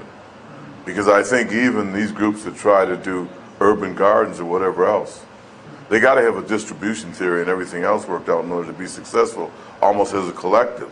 There may be other groups doing some similar kinds of things that they could coordinate with, and something like what they're doing. No doubt the Unitarian Church or somebody like that might underwrite it. But when I first heard soap, the first thing I thought about is I know a guy named Jamie Gamble, part of the Procter & Gamble family, very progressive. And he might be somebody who'd be interested just to talk with and come up with ideas. But I'm not so sure that the focus is just on this soap, or whether it should be, because you can create all kinds of soap with herbs. You can go along almost any place, specialty place and whatever else, and find all kinds of good smelling soap. But I just wonder why. It's just because of this article they read. What you're trying to do now is give them a greater exposure to think what is their greatest natural resources in that area that they might develop that could be productive and, Yeah, she wasn't, like saying that she wanted to do, soap, but she was saying, that she was inspired by that example and wondered, to find out whether or not it could work. But she was really open to other ideas. Matter of fact, one of the things she asked us to do was to, research, different types of, of cooperative models, along with other things. But there was just that initial concern about the level of involvement in the students up front, and whether or not they would actually be motivated to actually do it once we actually started the work. But first thing we have to get together with her again. We only had one brief meeting, and I think only 2-3 of us are here, 2 of us are here. So we just with all the schedules trying to get those things together. Just haven't been able to really sit down with her to get more information from her from there. So we still at this just very preliminary stage. Right, but we want to build on her passion, and certainly we want to mature that entrepreneurial spirit in. But we want to do it in such a way that it is educational, but that it isn't cumbersome. It doesn't tire you out. It leaves you a road to pursue, to learn things and get to a place. So I think what we're trying to do now is design what those steps are. Make it both educational, fun, and productive. And I just want to, there's a lot of different ways to support the development of group-based businesses. One is you work with the members themselves and you help them start the business. There are other co-op development models and group-based business development models that work effectively. And there are a couple, there are 2 that I know of, particularly in development of worker co-ops, where the development group goes in, starts the co-op, and then hires the workers and trains them to take it over. And I know of many youth projects where people created the project on behalf of youth and then brought the youth in to do it. And it's not the kind of group-based business development I personally find as satisfying. And it does have more risks built in, because if you build it, will they come? So it takes a certain amount of connection to the target population that you want to have benefit from this. And I've also seen disasters where a group of middle-class folks will build a co-op for those poor people. They need a food store, and so they build the food store, and they launch the food store, and they hire all the low-income folks to come and run their food store, and they stock the shelves, and within 3 months all the inventory is missing from the shelves, and the co-op has folded because it was a group of people doing something on behalf of another group of people out of kind of misplaced motivation. So it can be a disaster, and it can work well. The ICA group has a model for starting cooperatives on behalf of low-income workers that's effective. They identify models that work financially, they implement them, build them in a way that's very functional, and they bring people in and they add value. So I've seen it go both ways. Yeah, in Buffalo, I'm working with a group of young folks. They're connected with a group called Massachusetts Avenue Project. They've been running the group I used to run, United Neighborhoods, in cooperation with MAP. We set up community gardens around the city. MAP had also then set up a community kitchen, and they wanted to then now move to try to set up a youth-run organization that would produce something from the gardens. First the conversation was just with the director and then one of the other program people. Then we talked to them about asking what about if could we begin to meet with is there 1 or 2 or 3 youth leaders that could join us in this process that help us and talk and we gave them a sense of we went through the first things first and that sheet that we went through over the last couple of days. So we got a sense of what things needed to be done in terms of the feasibilities and the business plan and all that stuff, and won them to the point that we needed to have some youth involved in that process right at the beginning to make sure that we didn't make some decisions that would come back to bite us in the behind later, which in my experience always happens if older folk are trying to plan for young folk, and then we we shot for 2, 5 showed up. We had a great conversation. They came up with, it got to be fun. Like what kind of things you wanted to produce. They decided they wanted to produce. They were leaning toward hot sauce. So, we talked about how we're going need to do a feasibility and all that. You know, they came up with an idea that they were going to call it that themselves Buff Naked, and it's like a buffalo, you know, doing like this, covering themselves, you know, and that's their logo. You know, because we kind of talked about, you know, how, if we're going to do this, we need to make it some niche marketing. You know, we had to come up with something that emphasizes that it's locally grown, that it's young people involved, and you know, etc. You know, and so we got them thinking about what was the marketing, and they're excited. You know, I mean, and you know, and so it started out with the Diane, the program person, thinking, I don't know if we need to have all this stuff done because we bring them in too early, they're going to be bored, and you know, and they're going to drop out. You know, but well, we completely disproved that. You know, and now they're in it. They're charging up. They're coming up with stuff we would have never thought of, and at the same time that educational process is starting right then. Now they're talking. They're you know, learning about what it takes to build a business. What kind of you know, it's not just an idea in your head that you got to go out there and deal with research, and we're involving them in the research. We got them in, going out. They're surfing websites along with us. You got two hands. She was first, and then Phil. Yeah. You first. I was going to go through a couple other kinds of models from Lynn, but also just to piggyback on yours. One of the models I was going to say, which isn't like an official model, but starting where people are in terms of not actually trying to start with the project you had in mind, but start with something simple that has a small victory. So my example is always, you know, building a playground, because it's very finite, it's very visible, whatever. But the whole process of getting a community to build a playground, and in this case, if she wanted to start with trying to identify some youth who might be potential youth for later, you know, getting them involved. But there's so many steps to what you have to do between fundraising, designing the playground, you know, building it, all kinds of things like that. You end up developing connections, skills, supports, and a group consciousness that then can be transported to the next project, a bigger, more elaborate, more economic project, that kind of thing. So it's not exactly but it's a similar idea. Just start where they are and bring them up to the point. And it may be that they don't want to do soap, but they want to do, you know, selling fresh vegetables to schools or something.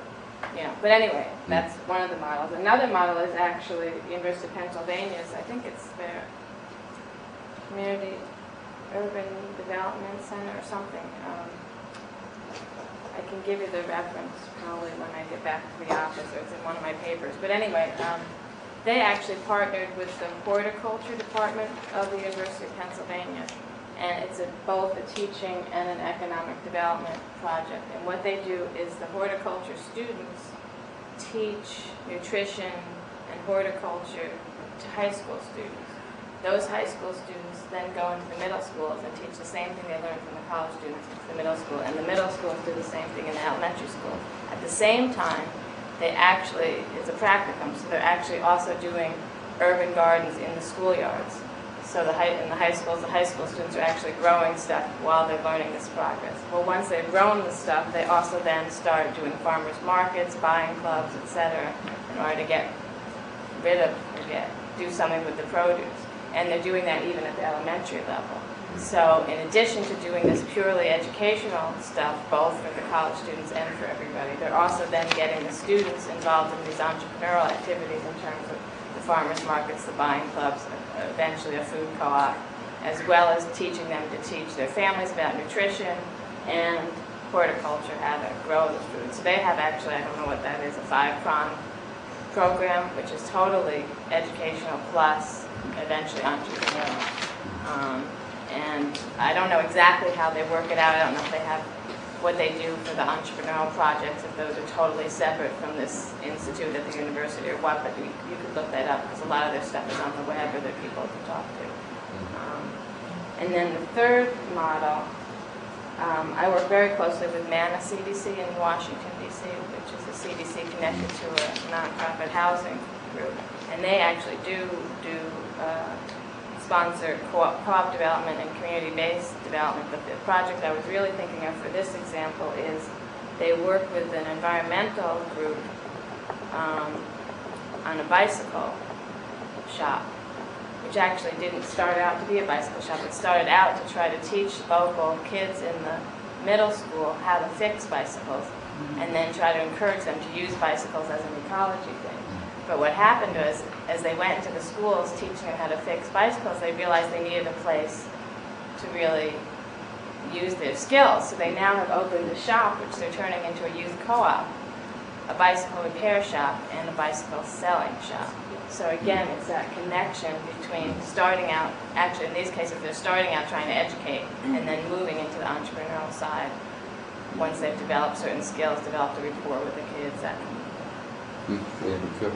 The only thing I was going to suggest to the students here is that we have an opportunity, you have an opportunity to get a MIT Community Service grant, which could actually potentially take some of the young people that he was working with to maybe visit Philly or visit DC, the bicycle, or visit Buffalo. And so I just want to make sure you get all this stuff down, because that might be a good way of getting the youth really exposed to a lot of different ideas and maybe getting juiced up seeing other young people doing this kind of thing. But we have to get that thing in soon. So. The other thing I want to throw out is there's a growing disparity in wealth in this country. And there's a tremendous tendency to say, okay, let's create boutique products for those people who have extra wealth, because we're going to be able to make a good business, because there's a whole group of people that have extra money.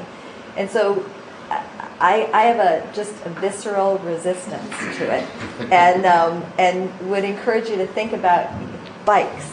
I mean, this is a basic need for transportation that those kids are involved in, versus making a boutique soap for people who have extra money that they can spend, $10 for a bar of soap instead of 25 cents. Can I say one thing about that? At MIT, there's a professor here who's a physicist. I think he's an applied physicist here. You probably see me as really long hair and a long beard. But anyway, he started something, I forget the name of the organization, but they actually, people donate bikes to them, they fix the bikes, and then they send them all around the world, and they send whole container ships, those containers, just full of bikes. So he's right here, and they have a bike shop, and I think, I'm guessing, I'm pretty sure he would be thrilled about working with young people and sort of showing them how to fix up bikes and stuff like that. So that's just. Actually, there's one like that. Is it somewhere in Cambridge near Harvard, but it's for young women at school. I think primarily. Can't remember the name of it. Someone gave me a card and it's in Boston. But it's here in Cambridge. Yeah, I think it's right on Broadway, and maybe it's called Bicycle Revolution or something like that. They just recycle bikes and teach the girls how to fix them and they sell bikes out of it. But it's not actually a youth cooperative, but I think it's, I'm not sure. That's good. That's So what other kinds of thoughts do you have about how to proceed with this group? Any other key questions? Potential obstacles, problems, So it seemed. No, I just had a comment. It seems like we could be at a standstill, because it's whether we're in sort of the idea phase. It's what is the idea that you want to center it around, or two, whether you just want us to create, whether she just wants us to create a business model that she can insert anything to. But it sort of depends on what the actual idea is to determine what business model we use. Is that not right? Pretty much. So we can't do the second without doing the first, which is the idea itself. But then if we just do some idea, then there's no real guarantee that there's going to be buy-in by whoever she goes out and gets. But we're just hoping that there will be. There's no guarantee there'll be buy-in around the herb, the scented herbs or whatever. But I think the reason she was pulled towards that is because the CDC already has an extensive community gardening sort of program that has a lot of participation amongst older people in the neighborhood, and I think she just saw that as a launching pad for working with youth. But I think she's open to whatever. I know she just saw on the web that in the Bronx there was a youth group that was doing the Senate Earth thing, and that was the only reason she sort of, that and the fact that community gardens is what steered her in that direction. But I think she'd be very open to bicycles or other things if it's doable. The main thing she wanted from us is we can go through and tell her, here's what would be involved in doing the senator sort of thing. But if here's something else that looks really interesting, or why don't we take the young people and visit a few things? I think she'd be really into all of it. Just to add to what you said, there's two pieces. One is she's doing entrepreneurial, I don't know, classes with a middle school age. I don't know, we don't know what the curriculum looks like or what she's teaching them. There's a piece there, and there's also, I think, in that school across the street is a youth, one of the community gardens that says we need a youth garden. So I think she put those two things together. The other thing she threw out as an idea was kind of what you were saying before about branding the city or the community as this thing, and that there could be a number of products under that brand, but could it be recognized as something of value that's a youth, and I don't want to name the city, but I think Jerome's point about, okay, so how do we move forward when, you know, we're basically students trying to support an initiative that isn't quite an initiative. I think that's where a lot of us are just sort of paralyzed, and we'll have more conversations with her, and we'll pull something out in the next, couple of weeks. But what's the most that we can offer? And I would go back to doing, basic SWOT analysis. What are the strengths, opportunities, weaknesses, threats here? What key, if they've already got this community garden program, that's an asset. You want to build on something that this organization is already good at, if you can. And worker co-ops are the hardest to get through the step one on, because they don't really, it doesn't really matter what they're making. They like to have a job that's quality, and and so the universe is totally open, which makes it harder, because until you know what the product is, you can't go and do the business planning. If you're going to do a bike, then you want to know all the other bike, if you think you might want to do a bike shop, you want to know all the other bike shops in the area. You want to know if there's a market need for this, maybe a different place or a geographic location or whatever. I mean, you got to do the research, but you got to know if you're going to do bikes. If you're doing soap, you don't need to know about bikes. So, there's a huge amount of information you got to collect once you know what you're going to do. And the worker co-op, you want to either start with the group and find out what their strengths are, or you want to start with the host organization and say, what are your key strengths that we can build on? And so a lot of this is, what we've been working on over the last 3 sessions is, how do we take, as the consultants, how do, we not take it on ourselves that we answer the questions and solve the whatever the challenges in front of us, but how do we make it a collective question that we all turning it back and get the client working with us, in solving that, and in that process raising the here's this whole set of information that we need before we can go further. We're excited about it. We think this got some real possibilities. But here's some things we need, and going through some of the packet of information that we have, and then and using that as an occasion to say also that it would be good if we got a better sense of who's going to be the front line on this in this operation. To what degree can we begin to involve young people now, and then talk about that? They may just say that's not. I agree. I mean, I prefer doing it the other way, but at least if it gets clear if they got a problem with bringing the young folks in early, finding out what that is, getting a sense on it, and so you can include that in your planning and in your analysis of where this group is, but use it as an opportunity to try to bring some other folks to the table, because like I said, trying to work with one person, I mean, the media, I find, like I said, I got another, where I'm dealing with a block club leader. She has a whole set of ideas. It's been a little process of saying, okay, we've met a couple of times, but can we bring a few more folks to the table so I can get a sense. We need to be able to make sure, where everybody is at on that. As we've done those role plays, the group might have made a decision that to go this direction, there may be 101 different variations on how united they are on that. You're going to need to know that, in order to plan things, and to develop the planning process. So bringing them in, trying to get more people to the table, in a diplomatic and respectful fashion. We're not we're not going to just deal with you until you bring some young people to the table. But just say, it would be, there could be some real problems develop, if we don't have an understanding of what they, do they want to work in, have they been involving young people in the community guidance process? Is it this the first step, or maybe like in this group in Buffalo, they've had 3 different sets of classes of young people that have been taught growing organic foods over the last 2.5 years. So we were able to plan that in. That we know, we got a group of about somewhere between 25 and 30 young people that have some developed skills in growing organic foods and raised beds. Now how do we go back to some of them and see how many of them really want to be in this hot sauce venture.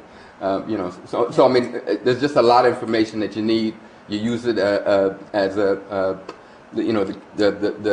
raise some questions with them that you can talk out together and gather that information, so you can begin to, and hopefully bring more people to the table, particularly young people, so that you can begin to do that planning process. In my mind, it has to do with your goals and objectives. Mm-hmm.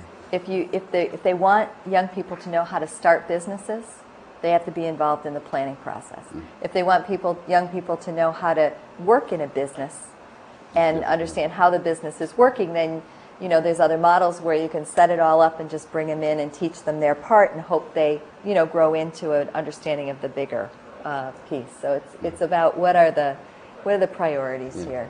And I agree with Jessica that if you're going to do the community gardens business, it might be good to start off with something that's not related to the business enterprise, but just learning how to grow something in the community garden, just education and training, as a first step for young people before they're, trying to run a business with a lot more pressure and deadlines and whatnot. That kind of process was very good at bonding youth and seniors in Dudley Street. Mm-hmm. Early on, that's what really got them to do things together, and then from there, they went to, markets, and there, of course, there's a big food project in Roxbury too.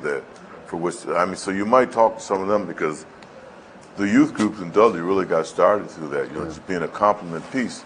But of course, and the fact that you had ethnicities from the Caribbean, from Puerto Rico, from the South, from Cape Verde, and other places, it was a grounded natural interest. But it also gave them a business mindset to start a T-shirt business and some other kinds of things. And, that may lead to, because I think getting back to something we were talking about last night and Phil said, my concern is always, we usually think of a single entity in these communities rather than creating a critical mass that assures of something thriving, because there has to be that kind of competition and quality of economic revolving and whatever. And hopefully we can lead more people to understanding, take these steps together to be complement, because the business planning itself could cross a number of potential kinds of business. Let people get it in their heart that this is a way to maintain these things in our own area. So how you feeling on that? But I think this is a great idea, that Phil's idea of that being able to take back to the person and say that we got a possibility of being able some money to be able to take a group of young people to visit some best practices. That's it's giving some learning by doing. I mean, that they can go and then meet some other young people and hear some stories and see some successful projects.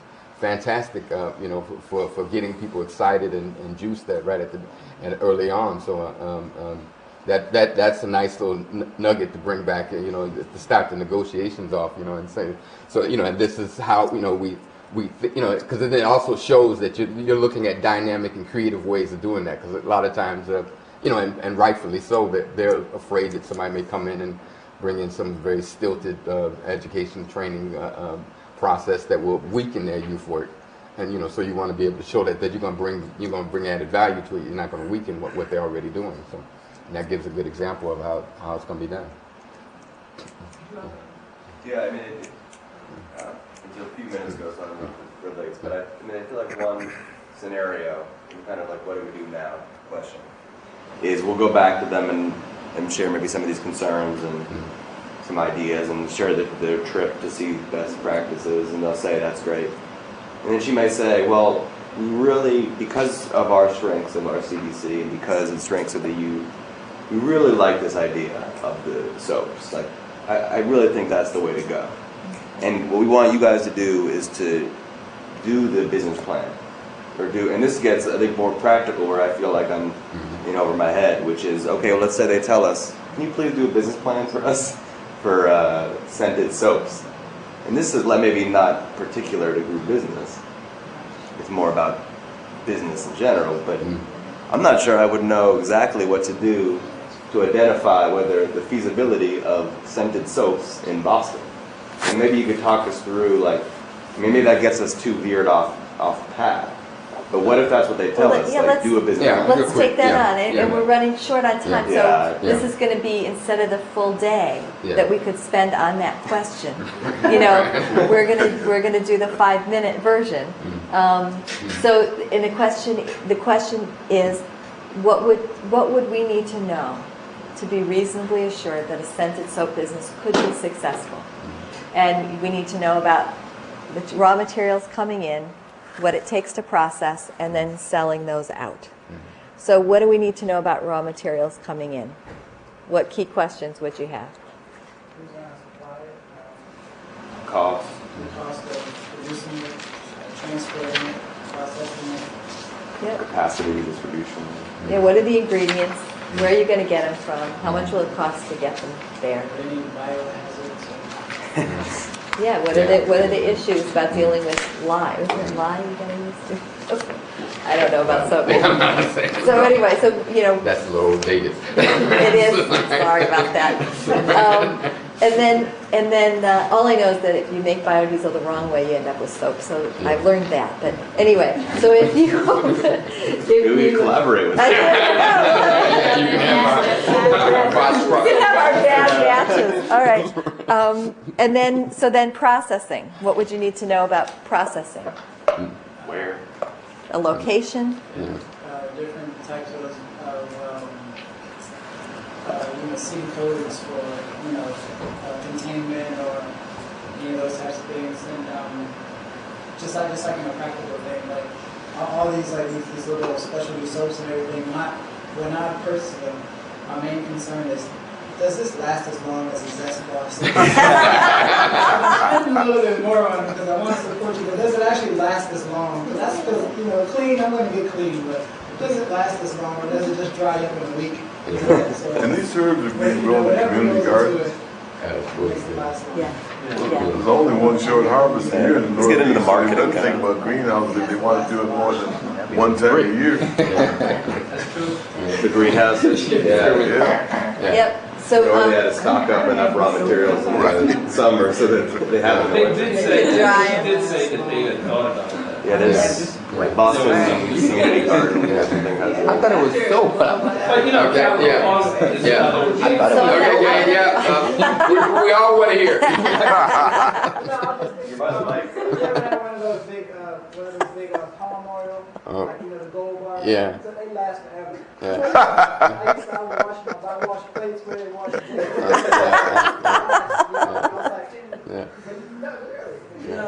So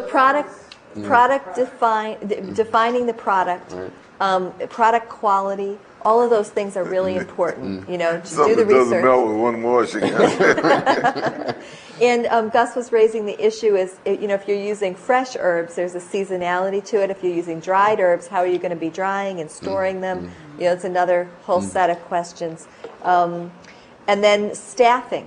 How many people do you need to make? What equipment do you need?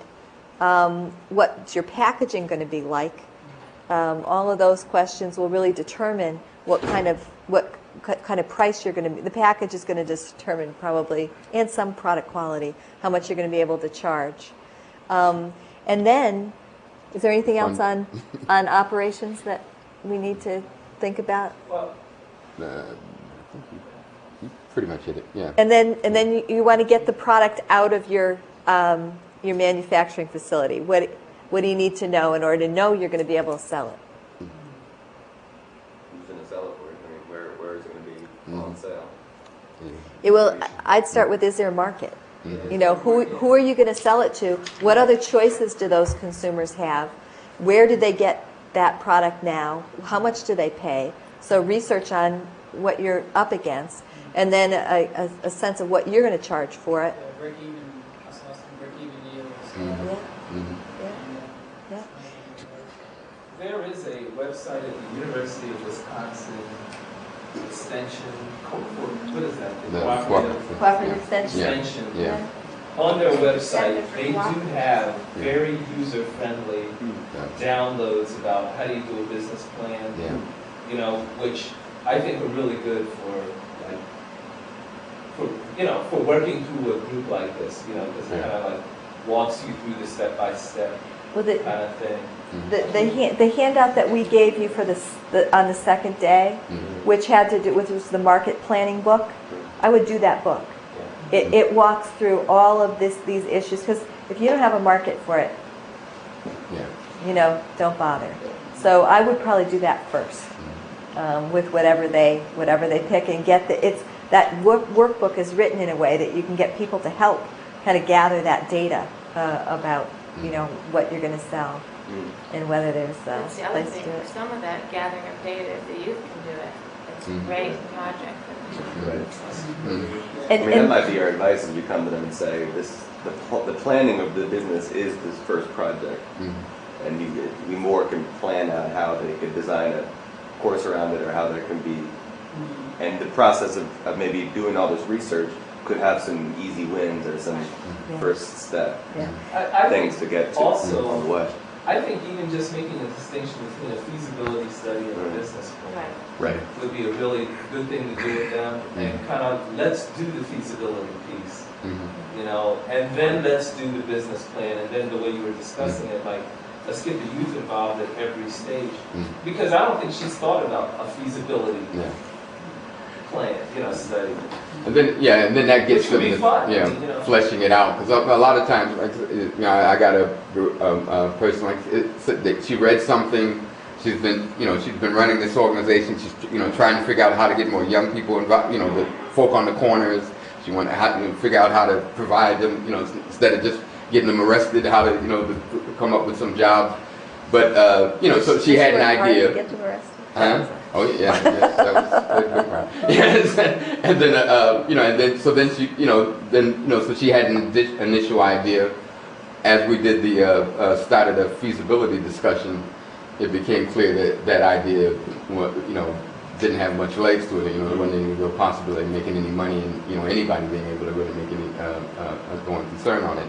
And then from that now, we got there's a larger group going, and they're having they're actually now having a group of people talking, and they're following the materials that gave them, and trying to decide what products might work, and they got one or two folks from the corner, that's involved in that discussion now. So we'll see, but but a lot of times, starting that feasibility, or sometimes even when the plan is done, you produce the business plan, and then all of a sudden it's like, this is it was a good idea a year ago, but now it's a dumb idea. Now that we got all the facts, so so then maybe we need another product, and we need to tweak our numbers some and figure out another way to do it. I would also just search online for soap production business plan. And if you can, and find out other businesses, go visit them. Before we did the biodiesel business, we visited 4 other production facilities. We got business plans from 2 or 3 other places, and then we started our business planning process once we were really educated about what it was going to take, what other people had thought through in order to make it work. It's always kind of hard.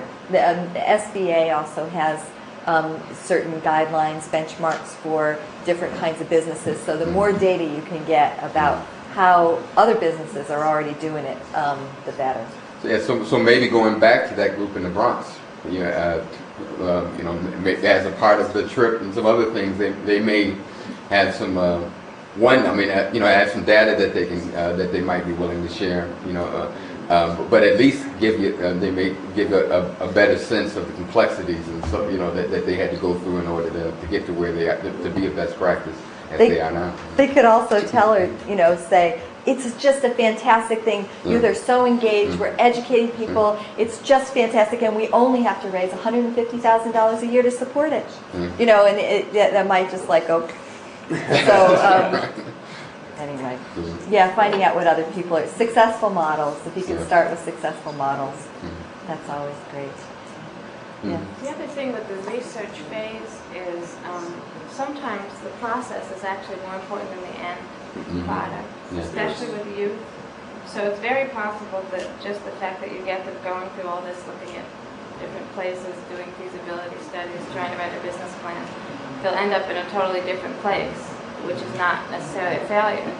So, even if she doesn't come out with the thing at the end that she thought she wanted, she may be in a much better, different place. And so I think she should be encouraged to be kind of open about where it will all lead. But also to think about the skills that are gained on the way. Because I remember hearing one story about they were going to start some phone banking type co-op or something, and they trained everybody to how to answer phones and this and that, and then the whole thing fell through. But it turned out in the process they had so many new skills, they all were able to actually go out and get better jobs than they would have if the co-op had gone through. And so, that's not really a failure unless you really were set on having the co-op. But people got well trained, people got good jobs, So if you see it that way, you can also.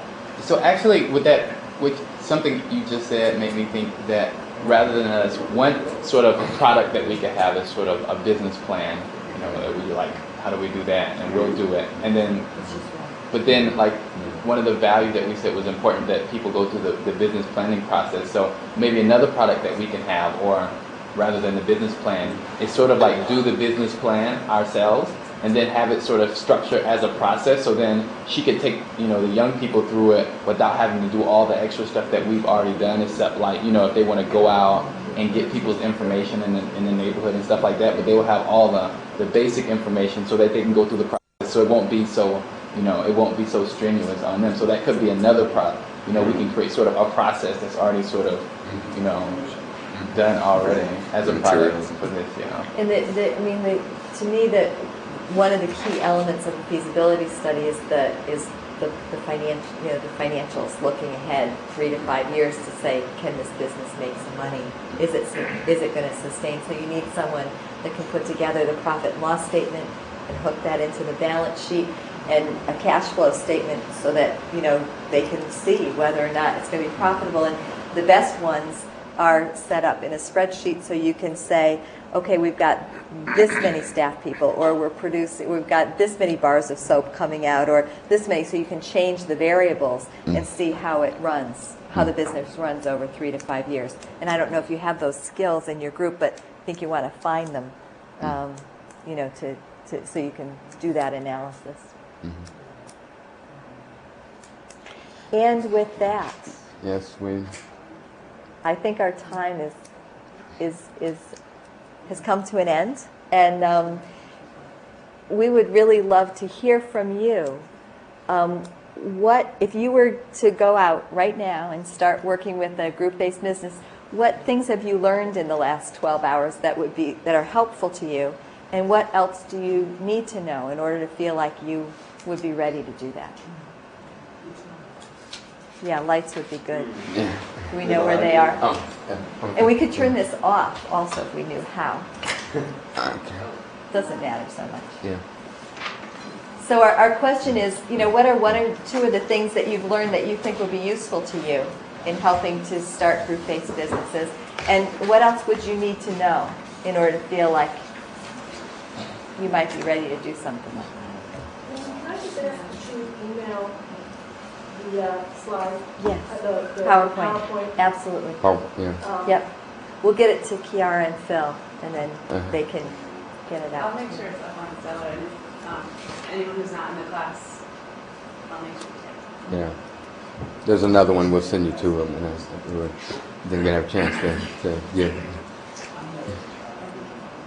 So could we go around? Things that you've learned, things you still need to know. Volunteer. I have to think about after this, process my thoughts. So just volunteer. I could start. And actually, we talked about this a tiny bit as we debriefed after the last role play yesterday, which was, one thing that it made me think about was not really particular necessarily to group-based business, but just working with groups. What are the skills on working with groups? And I think in the role plays, I was on the consultant side of the table, and I think that there's the whole, how do you pull out and let surface the goals and the desires of a group? Because if they're going to do this business, it better be what they want to do. We talked about this with the youth thing. Like the youth better want to do the business that they're going to be getting into. So I think that the role of the consultant, how do you not say too much, but say the right things, and ask the right questions, and just listen. I feel like that. I definitely got that out of these sessions. Just thinking about that, reflecting on that.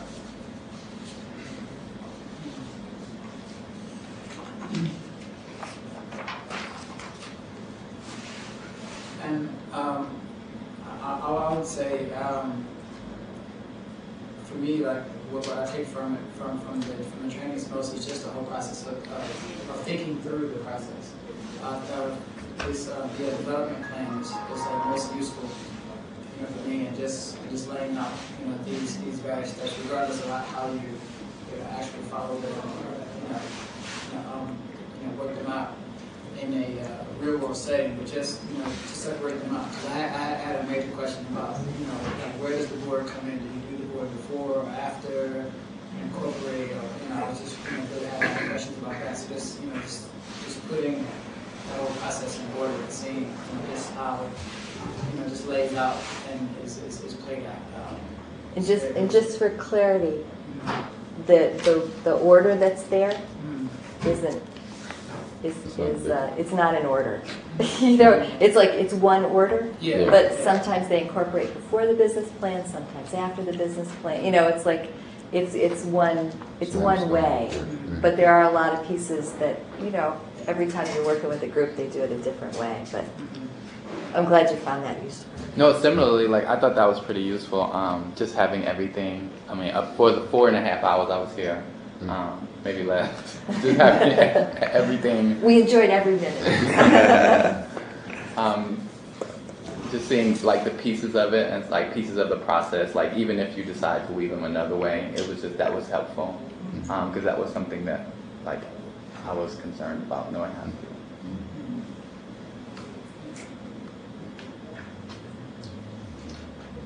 I think I'm not sure exactly where to leave after these 4 sessions, but I know that all the different organizing efforts that I'm involved in, I feel like I can insert this conversation, or at least start to insert this conversation in those processes and see where that goes, and so that's one thing. And then I also feel like, I joked with Lynn before, I was like, I have your cell phone number, but I feel like the network here, I mean, the wealth of knowledge from you all and also from my peers, I feel like as we move forward into our different, kind of areas, like I hope that we can draw on each other, and I think that was definitely in the way you introduced the conversation a piece about how do we not only support, group-based businesses and co-ops, but also support networks to form of them and support each other. So I think probably the most valuable thing I take away is just from meeting everyone, hearing from them, and feeling like I can call on that knowledge again. So. Nobody actually said I could, but you can. You're welcome. Welcome to. Please, must.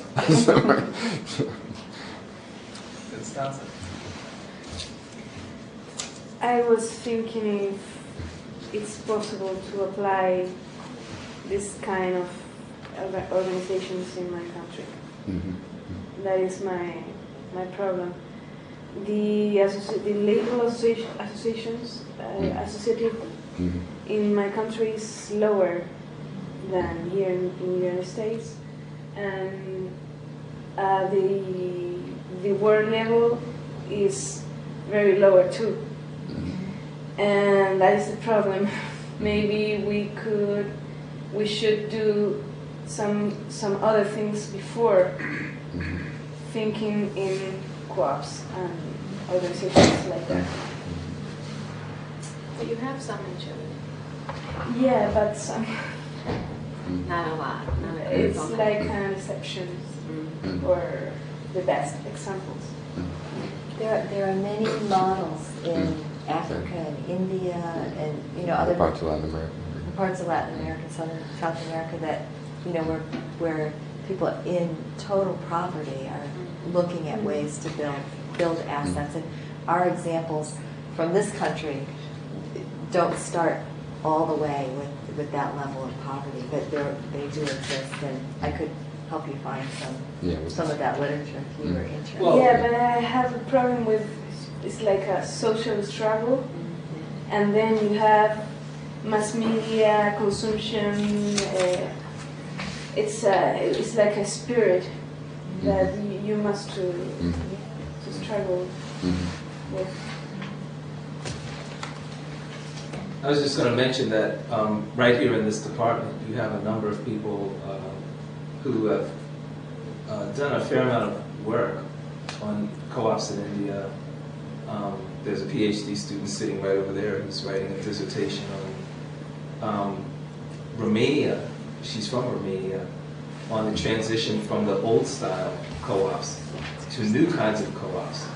And usually students who study U.S. community development have very little interaction with the students in international development. And she was shocked to learn that there were actually students who were studying the U.S. who were looking at co-ops. She was just I just told her she was totally. But they have had co-ops at scale for a long time, and I think that you could probably have a lot of pretty interesting, we all could, conversations about what happens when you do get to a certain level and you have mass participation in cooperatives, what kinds of issues come up. That's what she's writing her dissertation about. But Bish Sanyal, who's teaches in the International Development Department here, has written about co-ops in Bombay. And it's really interesting because one of the things he talks about is what happens when you have very poor people who, through cooperatives, suddenly have wealth. And it's really interesting. Some of them become really conservative. And so, he has written about the importance of politics in political development, and that you see economic things. You never can think you're going to just do economic development and not pay attention to the politics, because that'll bite you. That's his, view. But, I think there are a lot, because of the diversity, in Boston, here, now, these days, I think there are a lot of productive conversations that can happen. And probably a lot of communities who have a lot of experience with these things than we do, who could be real assets.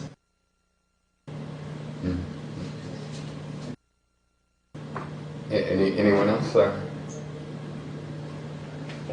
I guess, yeah. Only here today. yeah.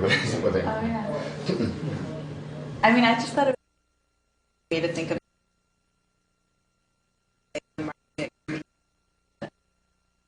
to change society. I am very used to thinking.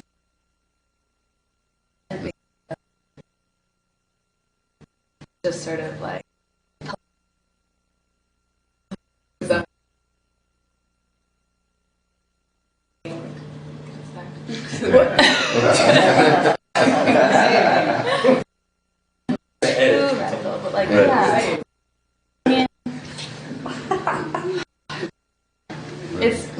it's really interesting.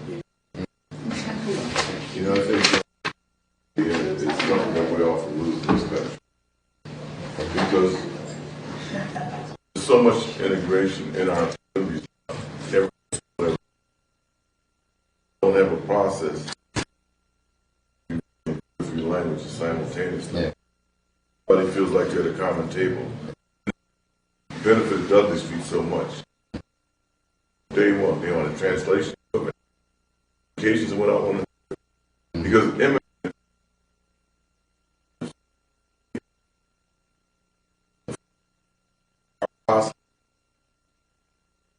needs to be brought to the table. Every potential kinds of strategy and process. I mean, you're that they create when I was in America, in El Salvador. Things, you know, but a barter and trading system, they keep saying recycle, think like that. That is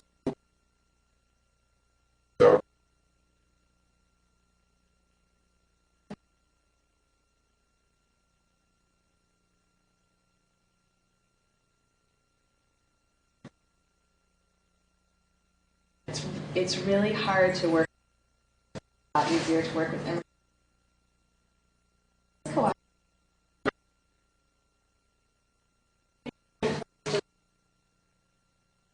Yeah, true. Right. Economic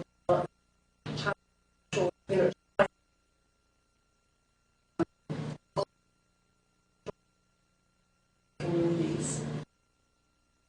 And they're doing something. Just like that up in Utah, because it's sad.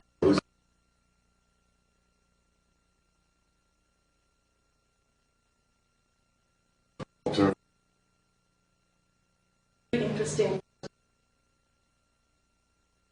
you know.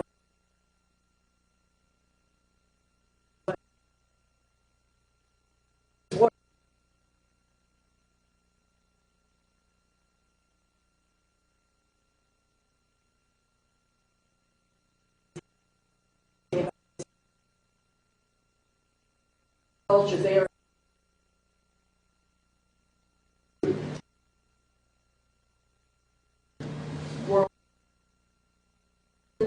There are, you know, indigenous Eastern Europeans, and it's a very interesting multiracial. What label is this under? I mean, how are we going? It's called First Nations, I have to check it. and they do really creative, really thoughtful stuff. Just one more mapping.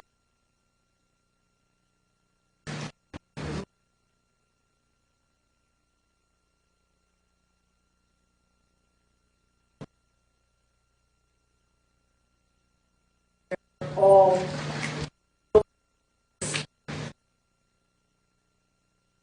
overlap is astounding, and mainly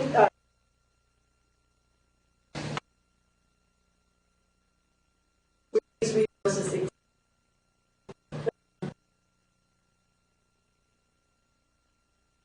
their own societies. So just from a sustainability perspective, their view is we are the stewards of and to move this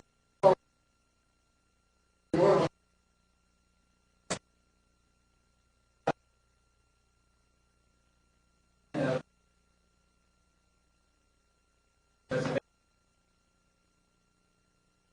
Speculation, you know. So, it's here.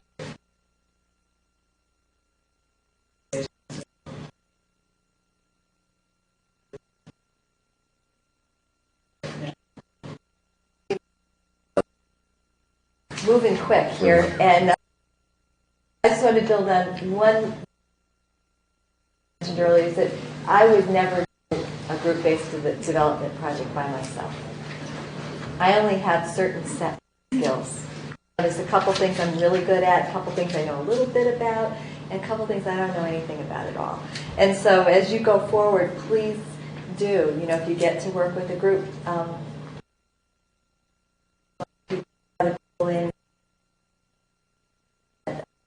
we can have as many as possible.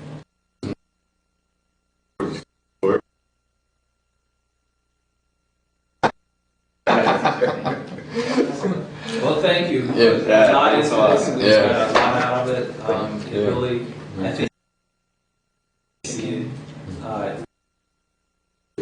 not that I need a lot of it. You know, you really put a lot into making things accessible for us and hands-on, and you know, I think it works well. So thank you. Yeah, thanks a lot.